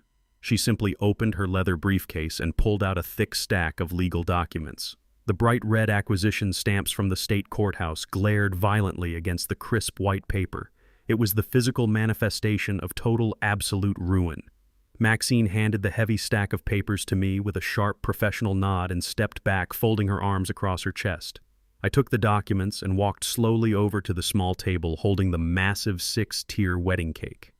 I lifted the heavy stack of legal papers and slammed them down directly next to the pristine white frosting. The impact was so hard the crystal champagne glasses rattled and a small piece of the cake crumbled onto the tablecloth. Richard I said, speaking clearly into the microphone so every single person in the massive ballroom could hear the exact details of his destruction. Your fraudulent real estate group is currently carrying $30 million in toxic high-interest debt. You borrowed that money from dangerous, unregulated shadow lenders because every legitimate bank in this country realized you were running a pathetic Ponzi scheme. You have been moving stolen money around for 5 years pretending to be a titan of industry while secretly begging criminals for cash to keep your mansion and your luxury cars. Richard shook his head rapidly, his eyes wide with wild, desperate denial. He tried to speak, but his throat was completely dry. Those dangerous men were coming to collect their $30 million on Monday morning. I continued pacing slowly around the cake table, locking my cold eyes onto him. That is why you needed my land. That is why you held me down in a private room and shaved my head, trying to break my spirit so I would sign away my family legacy. You were trying to steal my dirt to use as fake collateral to save your own miserable life. I stopped pacing and picked up the top document from the stack, holding it up so the bright red courthouse stamps were visible to the entire room. But it is a very funny coincidence. Richard, I said, my voice dropping to a lethal, chilling register. You see, an anonymous private equity firm called Vanguard Equities reached out to your shadow lenders just 10 minutes ago. We offered them a massive premium in cold, hard cash to buy your entire debt portfolio. And because those criminals are businessmen first, they were more than happy to sell your miserable soul to the highest bidder. Julian stumbled backward, bumping into a floral arrangement. He looked at me with absolute sheer terror, finally beginning to understand the unimaginable scale of the power I commanded. I am Vanguard Equities, I declared, letting the heavy absolute weight of those 3 words crush whatever pathetic hope they had left. I am the sole owner of your entire $30 million debt. I own the mortgage on your corporate headquarters. I own the aggressive liens on your luxury vehicles. I own the deed to your sprawling estate. As of 10 minutes ago, the mighty Kensington family does not own a single solitary asset to their name. Richard's knees finally buckled. He collapsed onto the wooden stage, grasping at the table, holding the wedding cake to keep himself from hitting the floor. He was hyperventilating, his perfect world completely shattering around him. And because I am your primary legal creditor, I announced, my voice booming with unwavering authority, I get to enforce the strict terms of your loans. Standard contracts dictate a 30-day grace period for any financial defaults. However, thanks to the incredibly stupid and highly illegal stunt you pulled by trying to use a fraudulent contract tonight, I am officially invoking the immediate acceleration clause. Attempting to secure funding through fraud grants the creditor the absolute right to demand total repayment instantly. You have exactly 0 seconds to pay me $30 million, which means right now, at this exact moment, I am foreclosing on your entire empire. The reality of the situation hit the stage like a physical shockwave. They were completely legally and officially bankrupt. They were ruined in front of the entire city elite. But arrogant privilege does not die quietly. Chloe, the beautiful glowing bride, suddenly snapped. The polished, elegant mask of the high society princess melted away completely, revealing a vicious, spoiled, and deeply racist child underneath. She lunged forward, her expensive laced gown dragging across the floor, pointing her manicured finger directly at my face. "You are a liar," she screamed, her voice shrill and hysterical, echoing painfully through the microphone. "You do not own any investment fund. You are nothing but a filthy, poor old construction worker. You came from the slums. You spent your whole life breathing dirt and laying bricks. People like you do not buy out people like us. You are just a pathetic ghetto mechanic trying to ruin my perfect wedding." She stood there, chest heaving, completely losing her mind in front of 300 horrified guests. She thought insulting my background would somehow magically erase the legal documents sitting on her cake table. She thought her white wealth made her invincible. I did not yell back. I did not show a single ounce of anger. I just looked at her with pure, cold pity. I slowly lowered the microphone and pointed my calloused index finger directly down at the polished wooden floorboards of the stage. "You are absolutely right about one thing, daughter-in-law," I said, my voice dead calm but carrying enough lethal force to freeze the blood in her veins. "I did come from the slums. I did spend 40 years breathing concrete dust and building things with my bare hands. But you see, the slum taught me how to save my money in the dark, while people like your father were busy spending stolen cash in the light." I kept my finger pointed firmly at the ground, and that slum birthed enough quiet money for me to do something very special 3 years ago, I revealed, staring directly into her terrified, weeping eyes. When this ultra-luxury country club was secretly facing total bankruptcy, I stepped in and bought an 80% controlling stake. Chloe's face went completely blank. Her mouth opened, but no sound came out. Julian let out a choked, agonizing gasp behind her. "That is right, Chloe," I whispered, leaning slightly forward. "I do not just own your family debt. I own the grass outside. I own the crystal chandeliers hanging above your head. I own the very floorboards you are standing on right now. I am the absolute owner of this country club." I straightened my posture, looking at the ruined, crying bride and the broken men trembling around her. And as the owner of this establishment, I declared, my voice ringing with absolute finality, "Your wedding reception is officially canceled. Get out of my building."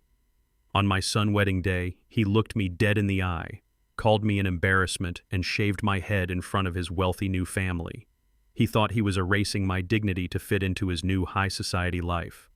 The entire room fell silent. I stood there, humiliated but quiet. I did not scream. I did not fight back. I just watched my hair fall to the floor.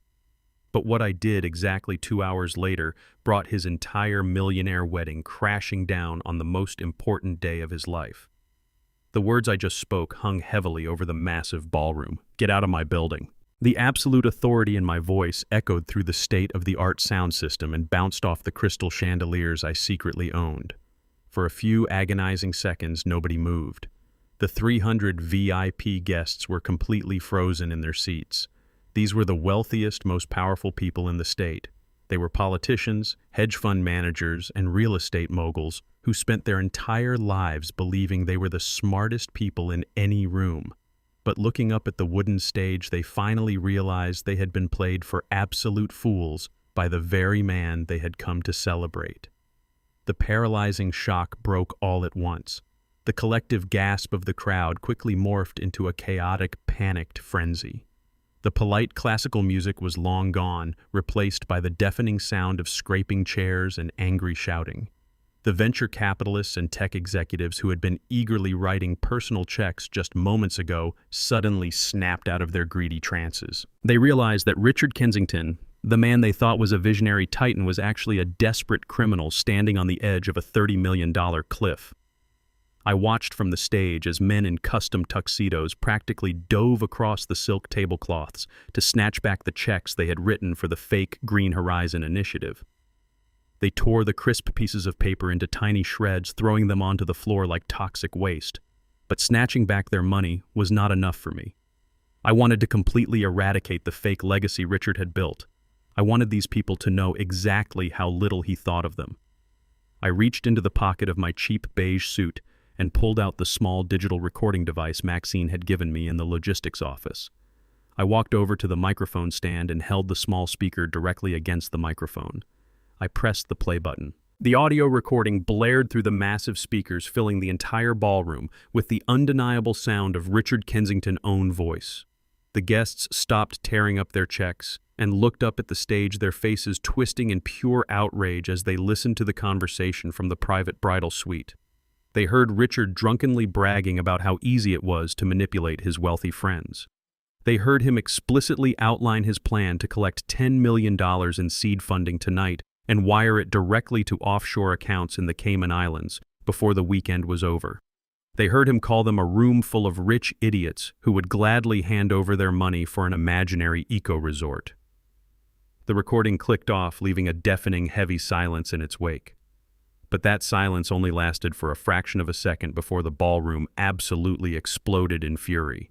The ultra-wealthy do not forgive betrayal, and they certainly do not forgive being made to look stupid in public. The elite society that Richard had spent decades kissing up to turned on him with the vicious speed of a pack of starving wolves. State senators who had been drinking his champagne began shouting curses, pointing furious fingers at the stage. Wealthy socialites who had just kissed his wife on the cheek were screaming that they would see him rot in federal prison. Hundreds of cell phones were instantly pulled out of pockets and expensive purses as the guests frantically dialed their private legal teams, instructing them to freeze all pending transactions and prepare massive lawsuits against the Kensington Group. The room became a chaotic storm of absolute venom and hatred, all directed entirely at the man standing on the stage. Richard Kensington could not handle the crushing weight of his public annihilation. He looked out at the sea of furious faces, the very people he needed to survive, and realized that his name was now completely radioactive. His chest began to heave violently. He clawed at the collar of his expensive silk shirt, gasping for air as a massive panic attack took over his body. His knees buckled beneath him, and he collapsed heavily onto the hard wooden floorboards of the stage. He curled into a pathetic, trembling ball, clutching his chest and wheezing uncontrollably, while his fake empire burned to ash all around him. His wife, sitting at the front VIP table, let out a horrifying, blood-curdling scream. She scrambled up the wooden stairs of the stage, her expensive designer gown catching on the edge of a step. She threw herself onto the floor next to her hyperventilating husband. The pristine, elegant facade she had carefully maintained all evening was completely shattered. She sobbed hysterically, her expensive mascara running down her face in thick black streaks, ruining her perfect makeup. She looked up at the angry crowd, begging them to stop shouting, pleading with them to understand, but nobody offered her a single ounce of sympathy. They looked at her like she was a criminal accomplice standing in the wreckage of a massive fraud. I stood tall amidst the absolute destruction, my hands resting calmly at my sides. I did not feel pity. I did not feel sorrow. I just watched the garbage take itself out. Then I turned my attention to the other side of the stage. I looked at my son. Julian was standing completely frozen next to the untouched 6-tier wedding cake. His face was the color of a pale ghost. His jaw was slack and his eyes were wide with a profound, earth-shattering disbelief. The psychological whiplash he was experiencing in that exact moment was almost visible. He was a young man who had sacrificed his entire moral compass, his own blood and his own father, just to secure a seat at the table of the elite. And now that table had violently flipped over, crushing him underneath it. Julian looked down at his new father-in-law, a man he had idolized, and called his true family, currently writhing on the floor, gasping for breath like a dying fish. He realized that the mighty Kensington dynasty he had worshipped was nothing but a gang of desperate, soon-to-be jailed fraudsters. They had zero money, zero power, and zero future.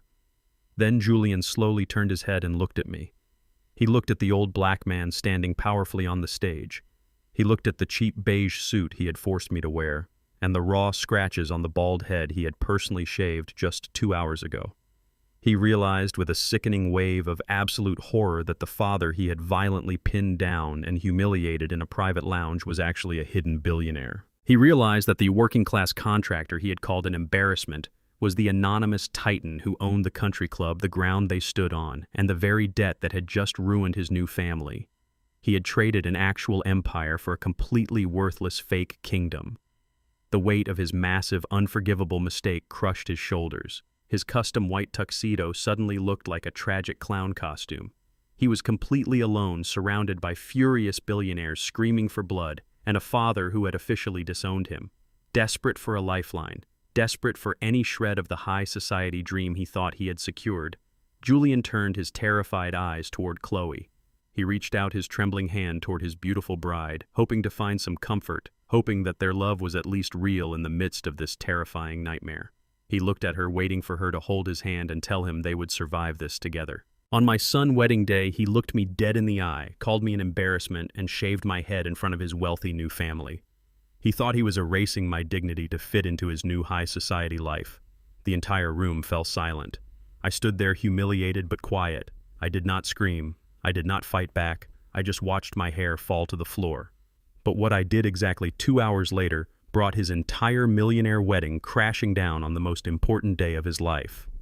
The grand ballroom was no longer a place of celebration. It was a spectacular graveyard of fake wealth and shattered egos. The wealthy elite were still shouting demanding answers, calling their lawyers, and scrambling to distance themselves from the radioactive fallout of Richard Kensington. But right in the center of the wooden stage, amidst the wreckage of his perfectly curated high society dream, my son Julian was drowning. He stood frozen next to the untouched 6-tier wedding cake. He was completely paralyzed by the sheer magnitude of the devastation I had just unleashed. He had turned his back on the father who bled for him to worship a family of criminals, and now that family was collapsing right in front of his eyes. Desperate for a single anchor in the violent storm, Julian turned his terrified gaze toward his beautiful bride. Chloe was standing a few feet away, her pristine laced wedding gown trembling as she took in the horrific reality of her father writhing on the floor and the angry mob of billionaires shouting at the stage. Julian reached out his shaking hand toward her. He needed her to hold him. He needed her to tell him that their love was real and that they would somehow get through this absolute nightmare together. He looked at her with the pathetic, hopeful eyes of a man who still believed he belonged in her world. "Chloe," he whispered, his voice cracking with sheer desperation. "Chloe, please look at me. We can fix this. We are husband and wife." Chloe slowly turned her head. But the look in her eyes was not love. It was not comfort. It was pure, unadulterated venom. The polished, elegant princess facade had completely vaporized, leaving nothing but a vicious, entitled, and deeply hateful woman. She looked at Julian's outstretched hand like it was covered in a deadly disease. Before Julian could even take a step closer, Chloe raised her arm and swung it with all the strength she possessed. The sharp, agonizing crack of her open palm striking Julian across the face echoed like a gunshot, even over the chaotic noise of the ballroom. The impact was so violent it snapped Julian head to the side. He stumbled backward, completely blindsided by the physical blow. A bright red handprint instantly bloomed across his cheek, contrasting starkly with his pale, terrified face. He reached up to touch his burning skin, looking at the woman he had just married with absolute shattered disbelief. "Do not touch me, you pathetic loser," Chloe screamed, her voice shrill and echoing with absolute hatred. Her beautiful face was twisted into an ugly, terrifying snarl. "You told me your father had land. You told me that dirt would save my family from bankruptcy. You promised us that you could control him and get the deed. That was the only reason I ever let you put a ring on my finger?" Julian took another step back, his chest heaving, his eyes wide with horror, as the brutal truth finally began to spill from her lips. "You really thought I loved you?" Chloe laughed, a vicious, hysterical sound that sent chills down my spine. "You really thought someone like me would ever actually want to spend my life with a worthless charity case like you? You are nothing but a leech, Julian. You are just a pathetic social climber who wanted to ride our coattails into high society. You brought absolutely nothing to this family except a fake piece of paper and a crazy old man who just ruined my entire life. I never loved you. I have always despised you." The words did not just hurt Julian, they completely destroyed him. Chloe, cruel, unapologetic confession acted like a sledgehammer, instantly smashing the fragile fake mirror he had used to view himself for the last 3 years. The grand illusion was entirely gone. The Kensington family did not see him as a brilliant, ambitious young man. They did not see him as an equal. They saw him as a convenient tool. They saw him as a token minority they could manipulate to steal real estate. He had sold his own blood, he had completely abandoned the father who broke his back to feed him, and he had traded his very soul for a love that was completely built on absolute fraud and disgust. He had shaved his own father head just to appease people who secretly thought he was garbage. Julian's legs gave out. The sheer psychological weight of the betrayal crushed whatever was left of his fake, arrogant pride. He dropped to his knees on the hard wooden floorboards right in front of the massive wedding cake. He was sobbing now, loud, agonizing gasps that tore through his throat. He looked at Richard Kensington sobbing on the floor. He looked at Chloe, who was already turning her back on him, desperately trying to find a way out of the ballroom. And then he looked up at me. He looked at the quiet, powerful billionaire standing calmly on the stage, the man he had dismissed as an uneducated slum worker, the man who actually owned the entire world he was desperately trying to buy his way into. Julian began to crawl. Right there on the stage in front of the remaining furious guests and the country club security team, my son crawled across the floorboards toward me. His custom white tuxedo dragged against the wood, picking up the spilled champagne and the dirt. He was no longer the arrogant groom. He was a broken, terrified child realizing he had just stepped off a cliff. He reached my heavy work boots and wrapped his arms tightly around my legs, clutching the fabric of my cheap beige suit pants. "Dad," he wailed, his voice unrecognizable, choked with tears and absolute pathetic desperation. "Dad, I am so sorry. Please, please help me. They tricked me. They used me. I did not know they were criminals. I did not know they were going to do this. You have to save me, Dad. I am your son. I am your only son. Please do not leave me with them. I will do anything. Just take me home." He buried his weeping face against my knees, soaking the cheap polyester fabric with his tears. He was begging for the unconditional love he had violently thrown away just 2 hours ago. He expected me to do what I had always done. He expected me to absorb his mistakes, clean up his massive mess, and protect him from the harsh reality of the world. I stood perfectly still. I did not reach down to touch his shoulder. I did not offer him a single ounce of comfort. I slowly looked away from his sobbing form and glanced at the nearby table holding the wedding cake. Resting next to the cake was a tall crystal champagne flute. The smooth, polished glass caught the bright lights of the chandelier overhead, acting like a perfect curved mirror. I stared at my reflection in the crystal glass. I looked at my completely bare scalp. I looked at the angry red scratches Julian had carelessly left on my skin when he forced the heavy electric clippers across my head in the VIP lounge. He had stripped away my physical connection to his late mother. He had tried to strip away my dignity. He had called me an embarrassment while pinning me down like an animal. I slowly bent down. The joints in my old knees popped slightly as I crouched, bringing my face level with his. Julian looked up, his eyes red and swollen, practically begging for a lifeline, begging for a fatherly embrace. He stopped crying for a brief second, hoping that my proximity meant I was finally going to forgive him and pull him out of the wreckage. I leaned in very close so the microphones could not pick up my voice. I positioned my lips right next to his ear. The ballroom was still chaotic, but in this tiny space between a father and a son, there was only a terrifying, heavy silence. I took a slow breath and delivered the final, fatal blow.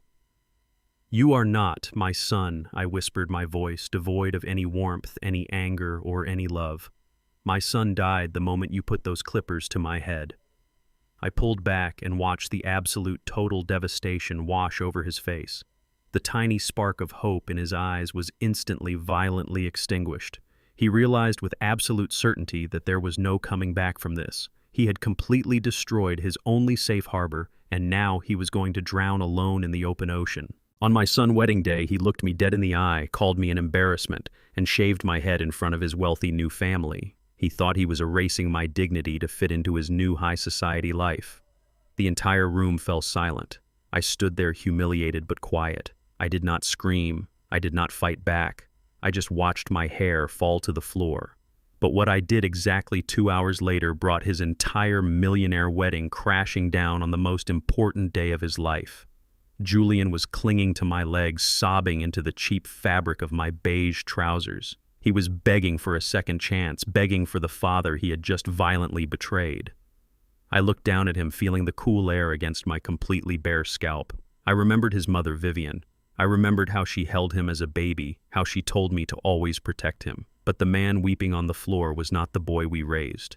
He was a stranger who had sold his soul for a counterfeit crown. I reached down and grabbed his wrists. My hands, rough and heavily calloused from decades of hard labor, locked onto his soft, manicured skin. I did not pull him up into an embrace. I forcefully peeled his fingers off my legs and shoved his hands away with a cold, definitive finality. "You shaved away your last connection to me with your own hands, Julian," I said, my voice projecting clearly over his pathetic weeping. "You did not just cut my hair in that private lounge. You cut the final tie to your own blood. You chose these people. You chose this fake world. I have no son who spits on his mother legacy just to impress a room full of thieves. Julian collapsed completely against the wooden floorboards, burying his face in his hands, screaming in absolute agony. He finally understood that there was no safety net left. The bridge was not just burned, it had been completely obliterated. I stepped over his trembling body and turned my attention to Marcus, who was standing at attention at the bottom of the stage stairs. Beside him stood Maxine, looking at her encrypted tablet with a lethal smile. The time for talking was officially over. The execution of the Kensington Empire needed to be completed. Marcus I commanded my voice, echoing with the absolute unquestionable authority of a true titan. These people are no longer guests of the Oak Ridge Country Club. They are trespassers on my private property. I want them removed immediately. I turned to Maxine. Contact the banking executives. Freeze every single account connected to the Kensington family. The corporate accounts, the personal checking, the offshore trusts, freeze them all. I want their credit cards to bounce before they even hit the pavement outside. Maxine nodded her fingers, moving rapidly across the screen. Consider it done, boss, she replied smoothly. They officially have $0 and 0 cents to their names. The order hung in the air like a guillotine dropping. The remaining wealthy guests who had not already fled the ballroom watched in absolute stunned silence as the real power in the room exerted total control. Marcus gave a sharp hand signal to his tactical security team. They moved with terrifying efficiency. 2 massive guards marched right up to Richard Kensington, who was still gasping for air on the stage floor. They did not treat him like a billionaire real estate mogul. They treated him like a common criminal who had broken into a house. They grabbed Richard roughly by the collar of his expensive custom silk shirt and hauled him to his feet. Richard kicked and thrashed, his face completely red. "Do not touch me," he screamed, spit flying from his mouth. "I am Richard Kensington. You cannot do this to me. I will have your badges. I will destroy you." The security guards did not even blink. They twisted his arms behind his back and literally dragged him off the stage. His expensive leather shoes scraped uselessly against the marble floor as they hauled him, kicking and screaming, straight toward the main exit. Then my eyes landed on Chloe. The beautiful, arrogant bride was frozen near the wedding cake, watching her father being dragged away like a sack of garbage. She was breathing heavily, her perfect blonde hair now a messy tangle. As she turned to run toward the exit to follow her father, I raised my hand and pointed directly at her chest. "Stop her," I ordered calmly. A female security officer immediately stepped in front of Chloe, blocking her path. Chloe shrieked, commanding the officer to move, but she was trapped. I walked slowly over to the bride, my heavy work boots thudding against the stage. "You called me a filthy, poor old construction worker," I said, looking at her terrified face. "You bragged about your wealth. But you are wearing something that does not belong to you." Chloe looked confused for a second before her hands instinctively flew up to her neck to touch the massive, sparkling diamond necklace resting against her collarbone. She had proudly flaunted those diamonds all evening, claiming they were a gift from Julian to welcome her into her new life. "Those diamonds," I explained, my tone completely devoid of mercy, "were purchased 3 weeks ago by Julian." "But Julian does not have any money of his own, Chloe. He never did. He bought that jewelry using a secondary credit card that is directly tied to my personal bank account, the bank account of the filthy old black man you just mocked. Since I just legally froze every single asset tied to your fraudulent family, that necklace officially belongs to me." Chloe's face turned a ghostly pale white. She clutched the diamonds tightly, shaking her head. "No," she whimpered, tears streaming down her face. "You cannot take this. It is my wedding day." I looked at the female security officer and gave a brief nod. The officer stepped forward without hesitation. She reached around Chloe's neck and unclasped the heavy diamond necklace, pulling it right off the bride's skin. Chloe let out a pathetic, humiliated sob as the sparkling jewels were dropped directly into my calloused hand. I slipped the diamonds into the pocket of my cheap beige suit. "Now," I said, looking at the ruined bride, "get off my stage." The officer grabbed Chloe by the arm and marched her down the stairs, following the path where her father had just been dragged out. The grand ballroom was finally clearing out. The nightmare I had orchestrated was reaching its absolute peak. Julian was still on the floor, completely broken. The Kensington family had been stripped of their money, their pride, and their fake royalty. They were being thrown out onto the street with absolutely nothing. I thought the evening was finally over. I thought the punishment was complete. But as I stood on the stage looking out at the empty tables, I heard a new sound piercing through the heavy silence of the night. It was not the classical music of the string quartet. It was a loud, high-pitched, wailing sound echoing from outside the country club. I looked down at Maxine. She was holding her tablet, her lethal smile wider than before. "What is that sound?" I asked quietly. Maxine looked up at me, her eyes gleaming with absolute triumph. "Well, boss," she said smoothly, "freezing their bank accounts was just a financial courtesy. But when I acquired their debt portfolio, I also acquired their completely unredacted internal ledgers, the ones detailing 5 years of massive wire fraud and grand larceny. I sent those ledgers to the Federal Bureau of Investigation 30 minutes ago."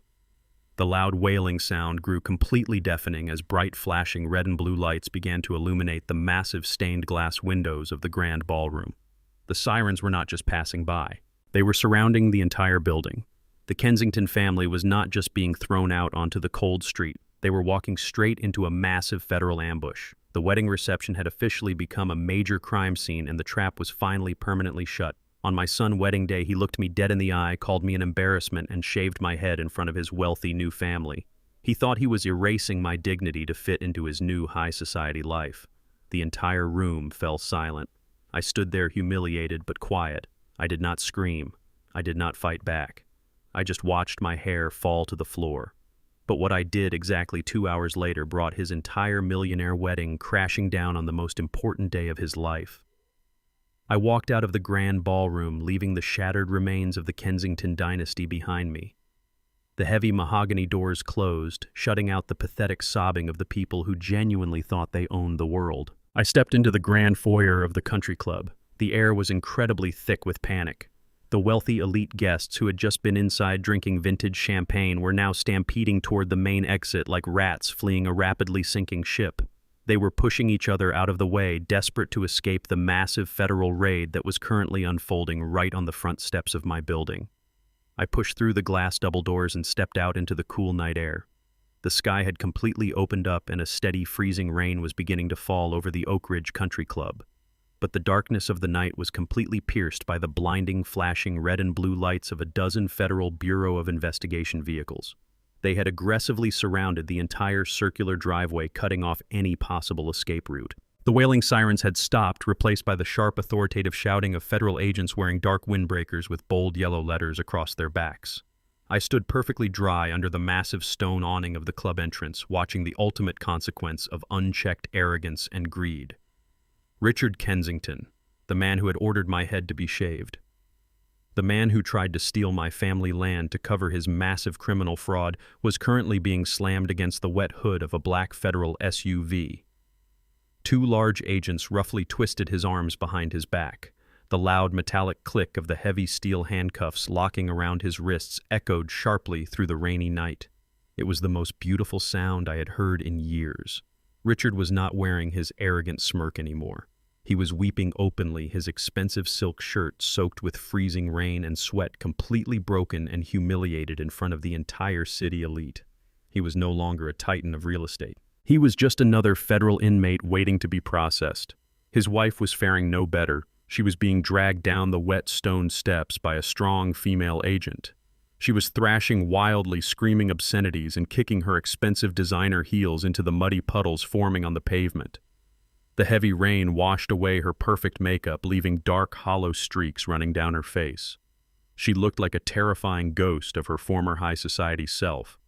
The wealthy guests, the venture capitalists, and the politicians who used to kiss her cheek at charity galas were now completely ignoring her. They were hiding under massive black umbrellas, held by their personal drivers, running to their luxury town cars, looking at the arrested family with absolute pure disgust. They treated the Kensingtons like a highly contagious disease, desperate to avoid being photographed anywhere near the criminals. And then there was Julian, my son. The boy I had sacrificed my entire life to protect and elevate. The security team of the country club, acting on my direct orders, physically escorted Julian out the front doors and pushed him directly into the freezing rain. He stumbled on the wet pavement, almost falling to his knees. He was completely alone. He had no umbrella. He had no coat. The heavy downpour immediately soaked his custom white tuxedo. The expensive fabric clung to his skin, turning translucent and utterly pathetic. He stood there shivering violently, watching his new family being shoved roughly into the back of the federal police cruisers. Julian reached into his soaked pockets, frantically searching for his phone. He pulled it out, trying to call a cab, trying to call anyone who could save him from the nightmare. But his phone screen was completely black. Maxine had officially frozen every single account tied to him. His credit cards, his banking apps, his entire digital financial existence had been completely erased by my legal team. He had absolutely $0 and 0 cents to his name. He could not even afford a bus ticket to get across town. As he stood there shivering in the cold, a massive heavy-duty tow truck with flashing yellow lights pulled into the driveway, backing up slowly toward the VIP valet parking area. Julian watched in absolute horror as the tow truck backed up directly toward his pristine silver Bentley. That car was his ultimate pride and joy. It was the physical symbol of his fake success, the shiny trophy he bought to prove he truly belonged in the upper class. But he had bought it using a massive line of credit that I had secretly guaranteed through a proxy bank. Since his accounts were officially frozen, the bank was repossessing the vehicle instantly.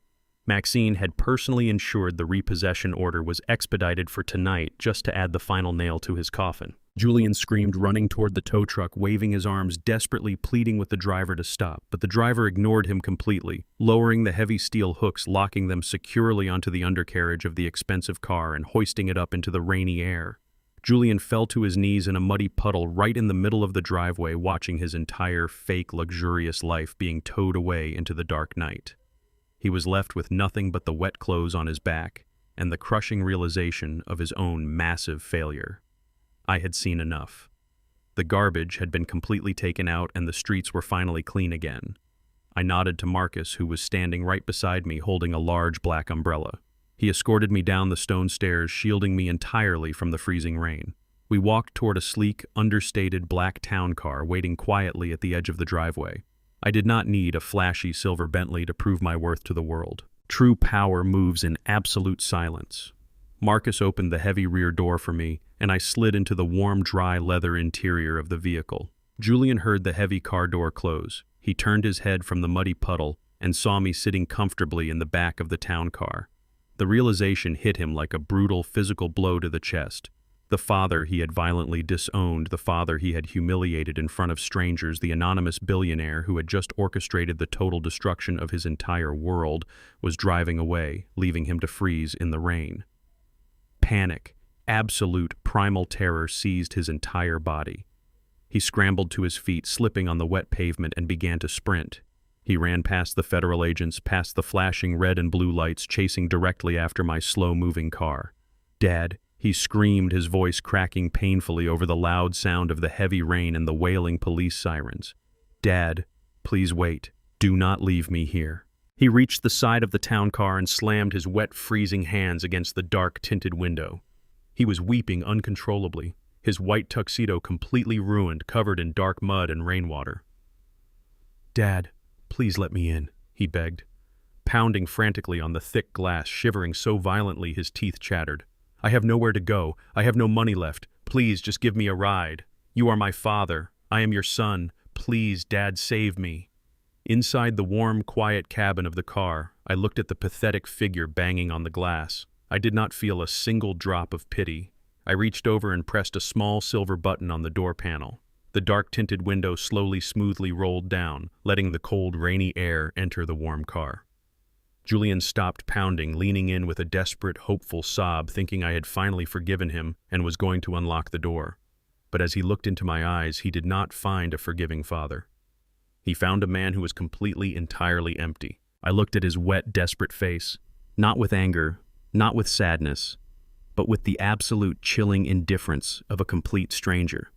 On my son's wedding day, he looked me dead in the eye, called me an embarrassment, and shaved my head in front of his wealthy new family. He thought he was erasing my dignity to fit into his new high society life. The entire room fell silent. I stood there humiliated but quiet. I did not scream. I did not fight back. I just watched my hair fall to the floor. But what I did exactly 2 hours later brought his entire millionaire wedding crashing down on the most important day of his life. The rain was coming down in thick, freezing sheets, bouncing violently off the shiny black hood of the town car. Julian stood there shivering, his hands gripping the edge of the open window. The cold water dripped from his face, washing away the last remaining traces of the arrogant groom. He looked at me with wild, desperate eyes, begging for a handout, begging for the unconditional safety net he had just tried to completely destroy. He was crying, begging me to let him into the warm, dry vehicle. He thought that because I was his father, I would automatically fold. He thought my love was a weakness he could exploit to escape the consequences of his own horrific betrayal. I looked at him without a single trace of fatherly warmth. He wanted to live in the world of the elite. He wanted to play the vicious, cutthroat game of wealth and status. It was time for him to finally learn the rules of the board he had chosen to play on. I leaned forward slightly so my voice would cut clearly through the loud sound of the pouring rain and the distant wailing of the federal police sirens.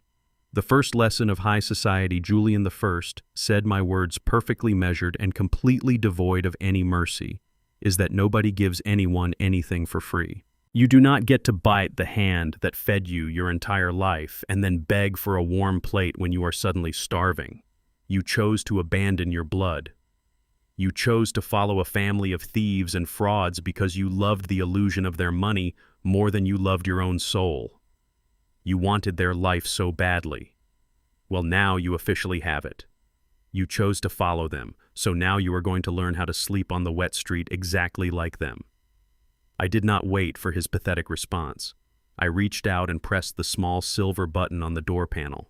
The thick, dark-tinted window began to glide upward with a smooth mechanical hum. Julian panicked. He tried to shove his freezing hands inside the car to stop the glass, crying out in absolute terrifying terror. But he was weak and he was cold. The thick glass slid smoothly past his slipping fingers and sealed shut with a heavy, solid click, locking the freezing rain and his loud, agonizing sobbing completely on the outside. I did not look back at him. I told the driver to go. The heavy luxury engine hummed quietly, and the car pulled away from the Oak Ridge Country Club, leaving my only son standing entirely alone in the dark, flooded driveway with absolutely nothing but the wet, ruined clothes on his back. The interior of the town car was perfectly silent and comfortably warm. The chaotic, flashing red and blue lights of the federal raid slowly faded away in the rearview mirror, swallowed completely by the dark, rainy night. I sat back against the premium leather seat and let out a long, slow breath. The intense burning adrenaline that had been keeping my blood running cold for the past 3 hours finally began to recede, leaving behind a deep, profound exhaustion. I raised my right hand and slowly brought it up to my head. My rough, calloused fingers brushed against my bare scalp, feeling the uneven stubble and the small, stinging scratches where Julian had aggressively pushed the electric clippers into my skin. Earlier today, in that private VIP lounge, losing my traditional hair had felt like a profound, devastating violation. It felt like they were actively erasing my personal history and stripping away my dignity for their own sick, racist amusement. But sitting in the quiet darkness of the moving car, I realized something entirely different. I did not feel violated anymore. I felt incredibly light. I felt a profound, unexpected sense of relief washing over my tired old bones. The heavy, agonizing weight of trying to hold on to a son who despised me was entirely gone. I closed my eyes and pictured the beautiful face of my late wife, Vivian. I remembered the soft sound of her voice, the gentle touch of her hands, and the fierce, unbreakable love she had for our family. When she was lying in that sterile hospital bed, knowing her precious time was running incredibly short, she had made me promise her one specific thing. She held my hand tightly and looked at me with tears in her loving eyes. "Desmond," she had whispered, "do not let this boy forget his roots. Do not let him lose his soul to a world that only cares about the price tag on his clothes. Keep him grounded. Keep him real." For decades, I thought keeping that sacred promise meant breaking my back on dusty construction sites to give him every single educational advantage I never had. I thought it meant shielding him from the harsh, brutal realities of poverty and struggle so he could fly higher than I ever did. But my blind protection had turned him into a spoiled, arrogant monster. I had cushioned his life so much that he completely forgot how to stand on his own 2 feet. He forgot the value of hard, honest work and the absolute necessity of loyalty. Tonight I had finally fulfilled Vivian's dying wish. I had forcefully, violently ripped him away from the toxic, fake world he had sold his soul to enter. I had stripped away his fake title, his stolen money, and his arrogant pride. I had burned his counterfeit kingdom directly to the ground. It was the most brutal, devastating thing a father could ever do to his own child. But sometimes, to save a rotting tree, you have to completely chop it down to the base stump and pray that the roots are still strong enough to grow back. I had performed a brutal, necessary amputation to save his soul from permanent corruption. The weekend passed in a blur of relentless legal execution. I did not rest. I did not sleep. I sat in the secure downtown executive offices of Vanguard Equities with Maxine and her elite team of corporate lawyers, systematically dismantling the entire Kensington empire piece by piece. We worked through the night signing documents, verifying offshore transfers, and ensuring that the trap I had sprung was completely inescapable. By the time the sun came up on Monday morning, the absolute destruction was finalized. The massive federal investigation had completely frozen Richard Kensington out of society. The bank foreclosure was officially processed and stamped by a federal judge. Every single asset, every bank account, the sprawling luxury mansion in the wealthy suburbs, the corporate headquarters downtown, and the fleet of expensive imported cars officially legally belonged to my private equity firm.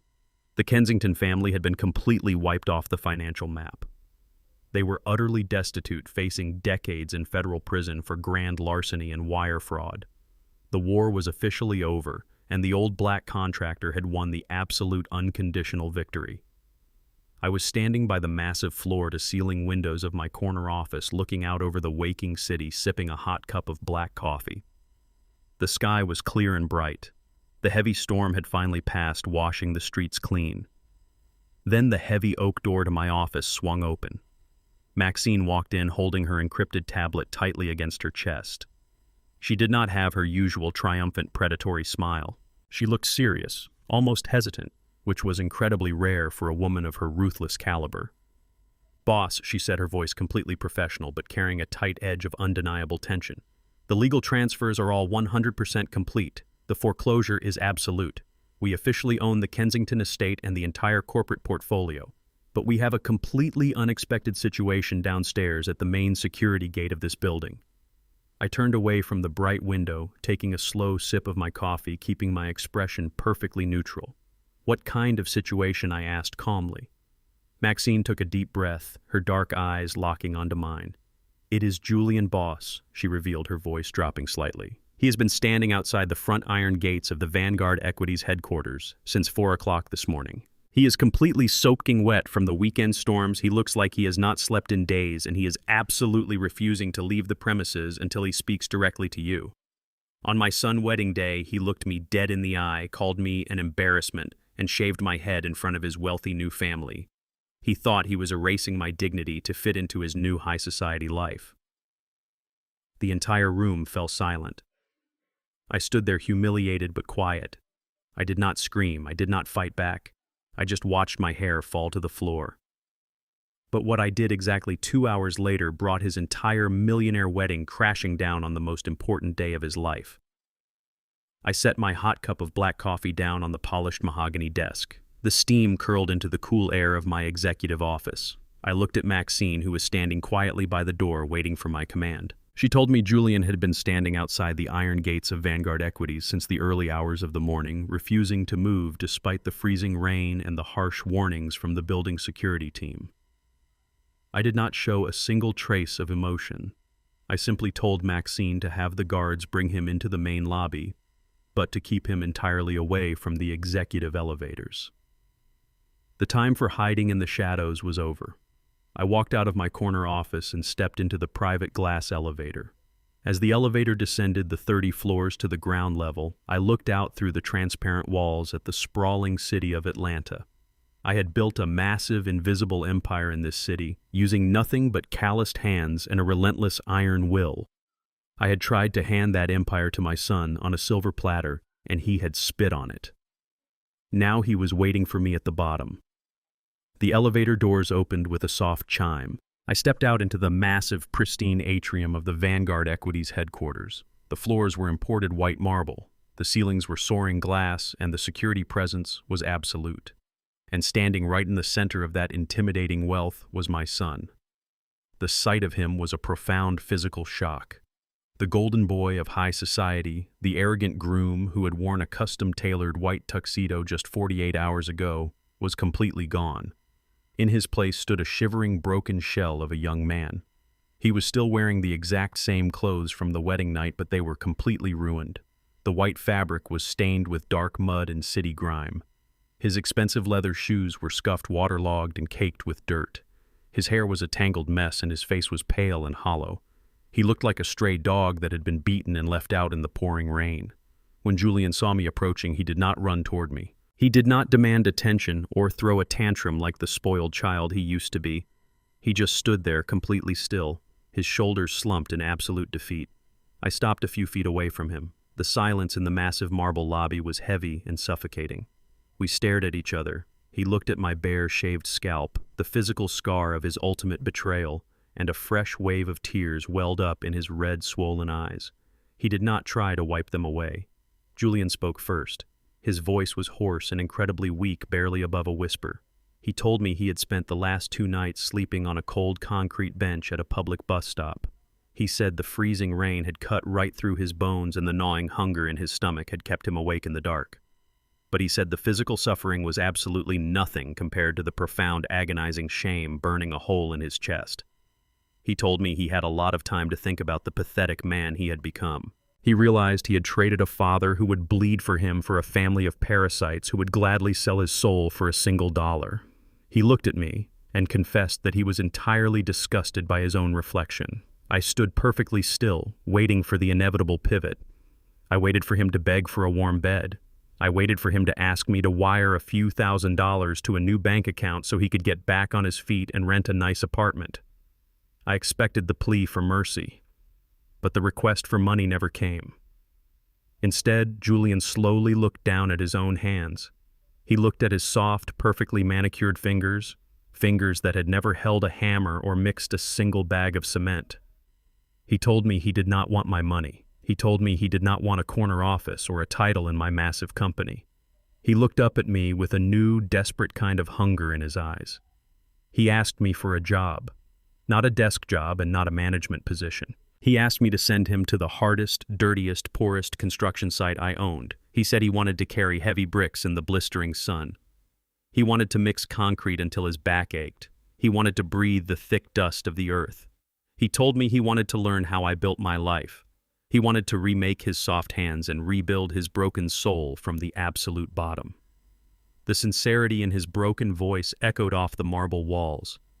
Any weak father would have crumbled in that exact moment. Any weak father would have pulled his weeping son into a warm, forgiving embrace, wiping away the severe consequences of his betrayal to soothe the immediate pain. But I am not a weak father. I knew that if I gave him a single inch of comfort or a single dollar of unearned support right now, the brutal lesson of the last 2 days would be completely, permanently lost. The arrogant, entitled boy had finally died in the rain, but the strong, honorable man had not yet been born. He needed the fire. He needed the crucible. I did not smile. I did not offer a single word of forgiveness. I simply turned my head and signaled to the head of lobby security standing near the front desk. I instructed the guard to go to the maintenance room and bring me a pair of standard-issue heavy leather work gloves. The lobby remained completely silent until the guard returned a minute later, handing me the thick, rough leather gloves. I looked at Julian. I did not hand the gloves to him gently. I threw them directly at his chest. The heavy leather hit his ruined tuxedo jacket with a dull thud and fell to the polished marble floor. Julian slowly bent down. His knees trembled slightly from pure exhaustion, but he reached out and picked up the gloves, gripping the rough material tightly in his soft hands. I looked him dead in the eye and laid out the absolute non-negotiable terms of his survival. I told him there was a new commercial development breaking ground on the far north side of the city, a brutal, grueling project digging deep into the hard clay. I told him he would report to the site foreman tomorrow morning at exactly 5 o'clock. He would be paid $15 an hour. I told him he would receive absolutely no special privileges, no extra breaks, no favors, and zero protection from the harsh elements. I made it crystal clear that he was strictly forbidden from using the name Holloway on the payroll. He was to be a ghost, a nameless, faceless laborer working quietly in the dirt. I took one single intimidating step closer to him, forcing him to look up into my cold, unyielding eyes. I told him he had to survive on those meager wages alone. He had to figure out how to pay his own rent in a cheap apartment, buy his own groceries, and wash his own filthy work clothes at a laundromat. I told him that If he quit, if he complained to the foreman, or if he ever tried to leverage my anonymous name to get ahead, he would be instantly fired and permanently banished from my sight forever. I let the heavy weight of those brutal conditions settle over his exhausted mind before I delivered the final ultimate sentence. I told him to survive in the dirt for 5 unbroken years. I told him that if he could endure the severe physical pain, the mental exhaustion, and the crushing humility for 5 long years without breaking, then, and only then, could he walk back through these pristine glass doors and earn the right to call me his father again. Julian stood there clutching the rough leather work gloves against his chest. He did not argue the terms. He did not try to negotiate for a better wage or a shorter sentence. The false pride that had poisoned his mind for years was completely eradicated. He simply looked in the gloves, looked back up at me, and gave a single, slow, determined nod of absolute understanding. He turned his back and began to walk slowly toward the heavy glass revolving doors of the lobby. He did not look back over his shoulder. I stood perfectly still in the pristine atrium of my massive empire and watched my only son push through the glass doors, stepping out into the cold, bright morning light. He was a completely penniless laborer stepping into the absolute hardest chapter of his entire life. I did not smile, but a profound, heavy peace finally settled over my heart. I reached up and rubbed my bare-shaved scalp, feeling the rough stubble. I knew this was a brutal, terrifying punishment. I knew the next few years would break him down to his very core. But as I watched him disappear down the busy city street holding those leather gloves like a lifeline, I also knew with absolute, unwavering certainty that this was the only possible salvation for my lost son. The hard dirt would either bury him completely or it would finally teach him how to stand tall. On my son's wedding day, he looked me dead in the eye, called me an embarrassment, and shaved my head in front of his wealthy new family. He thought he was erasing my dignity to fit into his new high society life. The entire room fell silent. I stood there humiliated but quiet. I did not scream. I did not fight back. I just watched my hair fall to the floor. But what I did exactly 2 hours later brought his entire millionaire wedding crashing down on the most important day of his life. The wheels of federal justice usually move incredibly slow for the rich and powerful, but they move with terrifying speed when the rich suddenly become poor.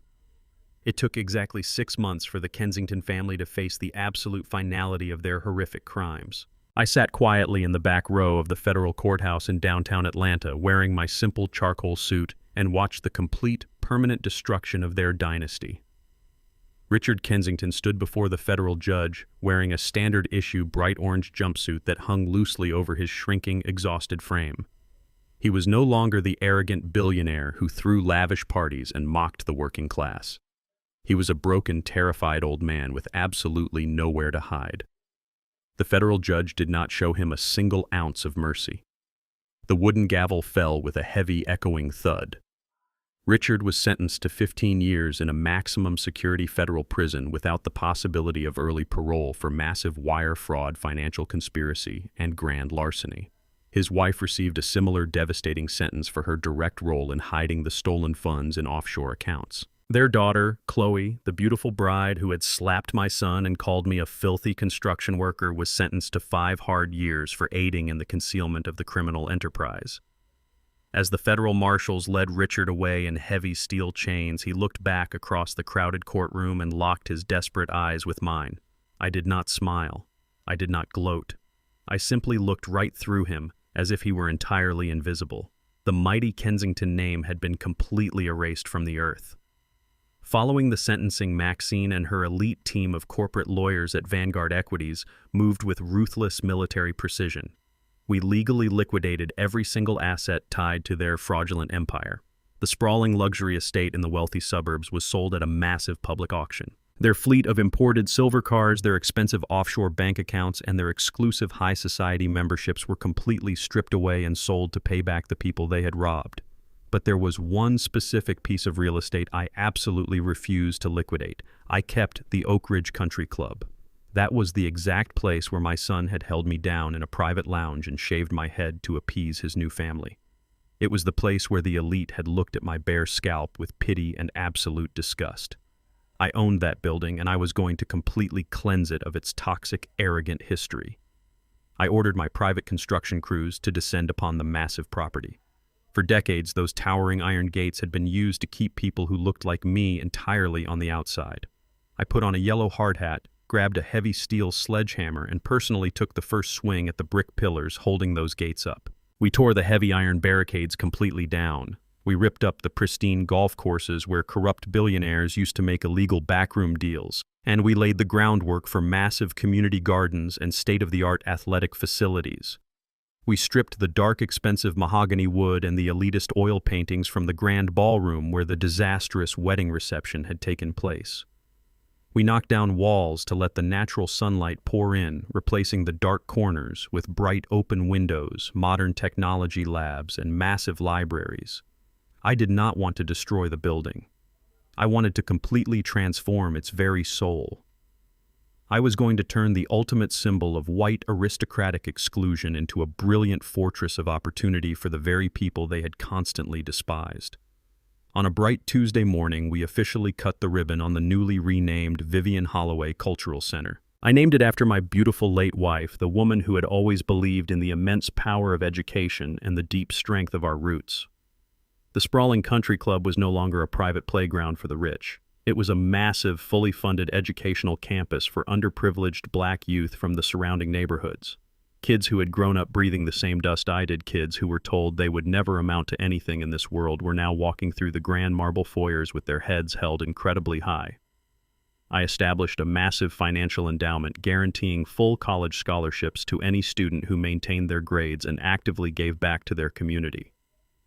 I was taking the millions of dollars that corrupt men like Richard Kensington had hoarded, and I was planting it directly into the fertile soil of the next generation. I wanted to build an army of brilliant, strong young men and women who would never have to sell their souls or shave away their beautiful identity to earn a seat at the table, because we were finally building our own massive table. The absolute shift in the social dynamic of the city was breathtaking to witness. The wealthy elite, the venture capitalists, and the state politicians who had once looked at my cheap beige suit with sheer contempt now understood the terrifying magnitude of my actual power. They finally knew that the quiet black contractor from the slums was actually the anonymous titan who controlled the Vanguard Equities empire. Whenever I walked into a corporate boardroom or attended a city council meeting, the atmosphere in the room instantly changed. The unchecked arrogance evaporated into thin air.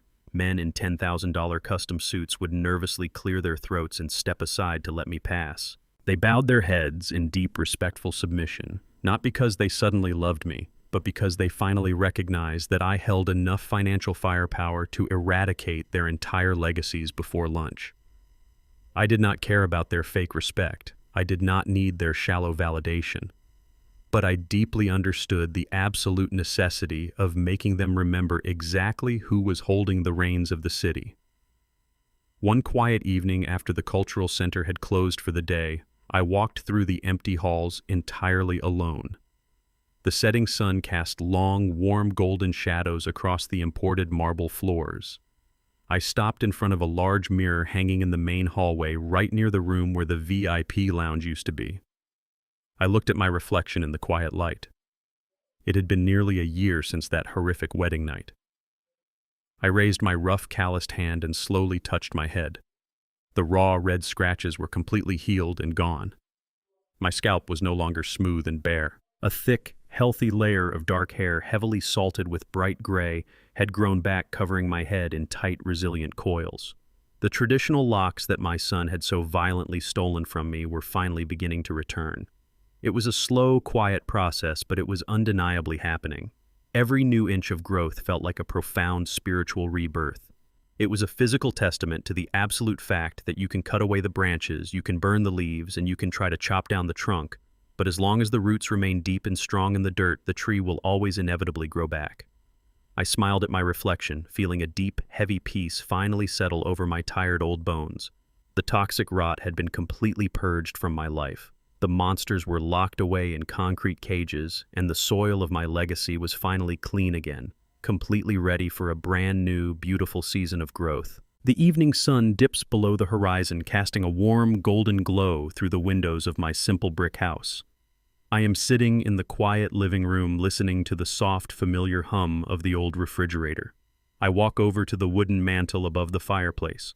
Resting right in the center is a silver-framed photograph of my beautiful wife, Vivian. She is smiling in that picture, wearing her favorite yellow summer dress, her natural hair glowing under the bright sun. I stand there for a long time just looking at her face. I reach up and touch my own head, feeling the thick, coarse coils of my new hair growing back in. The violent physical scar of that wedding day has completely healed.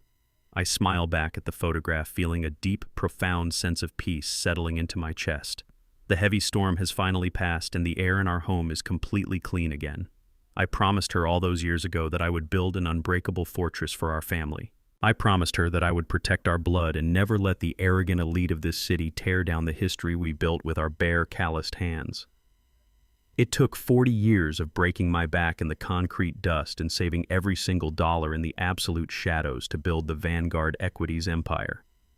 And when the corporate predators finally came to our door wearing their expensive tailored suits and their fake polite smiles, I did not fight them with loud, angry words. I fought them with the absolute terrifying weight of the silent power I had accumulated. I let Richard Kensington and his fraudulent family believe they had completely conquered me. I let them show their true wicked colors to the entire world before I systematically dismantled their fake dynasty piece by piece. I did not just ruin them. I completely cleaned up the garbage they left behind and turned their toxic aristocratic playground into a vibrant sanctuary for our own people. Silent power is the ultimate weapon in this world. It is the disciplined ability to sit quietly in a crowded room while someone insults your cheap clothes, your natural hair, and your working-class history, knowing full well that you legally hold the absolute mortgage to their entire existence. It is the lethal patience of letting your arrogant enemy dig a massive grave and happily hand you the shovel. But the hardest battle of my entire life was never against the Kensington family. The hardest battle was saving my own son from the toxic poison he had willingly swallowed. Julian thought that dignity could be shaved away with electric clippers and that respect could be easily bought with a silver luxury car. He thought he could erase his rich black history and seamlessly blend into a superficial world that would only ever view him as a convenient token tool. Breaking his heart, throwing him out into the freezing rain, and forcing him to labor in the heavy dirt for $15 an hour was the most agonizing decision a father could ever make. But it was a brutally necessary amputation to save his infected soul.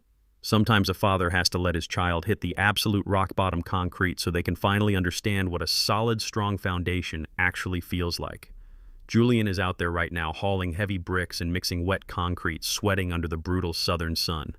I receive detailed reports from the site foreman every single week. Julian has not complained once. He has not asked for a single favor. He is slowly, painfully rebuilding his soft hands and his broken spirit in the mud. He is finally learning the true absolute meaning of self-respect. And when those 5 long years are officially up, I will be right here standing on this porch, waiting to welcome my real son back home. Moral of the story: true respect cannot be bought with an expensive suit, and dignity is not something you can shave away. When you humiliate the very people who sacrificed everything to build your foundation, you completely destroy your own safety net. Greed and pretension might get you an invitation to the high table, but only absolute authenticity keeps you sitting there. Never underestimate the quiet endurance of someone who built their empire in the dark shadows. The most brutal revenge is not physical violence, it is simply allowing arrogant people to pull the trigger on their own destruction, while you hold the absolute legal deed to the ground they stand on. Did you like my story? Let me know what you would have done in my position down in the comments below. Have you ever had to teach someone a harsh, necessary lesson about respect? If you enjoyed this journey, please hit the like button and subscribe to the channel so I can keep bringing you more powerful stories like this one. Thank you so much for your sweet support and for listening to an old man share his truth. I am looking forward to reading your thoughts. See you in the next life story with love and respect.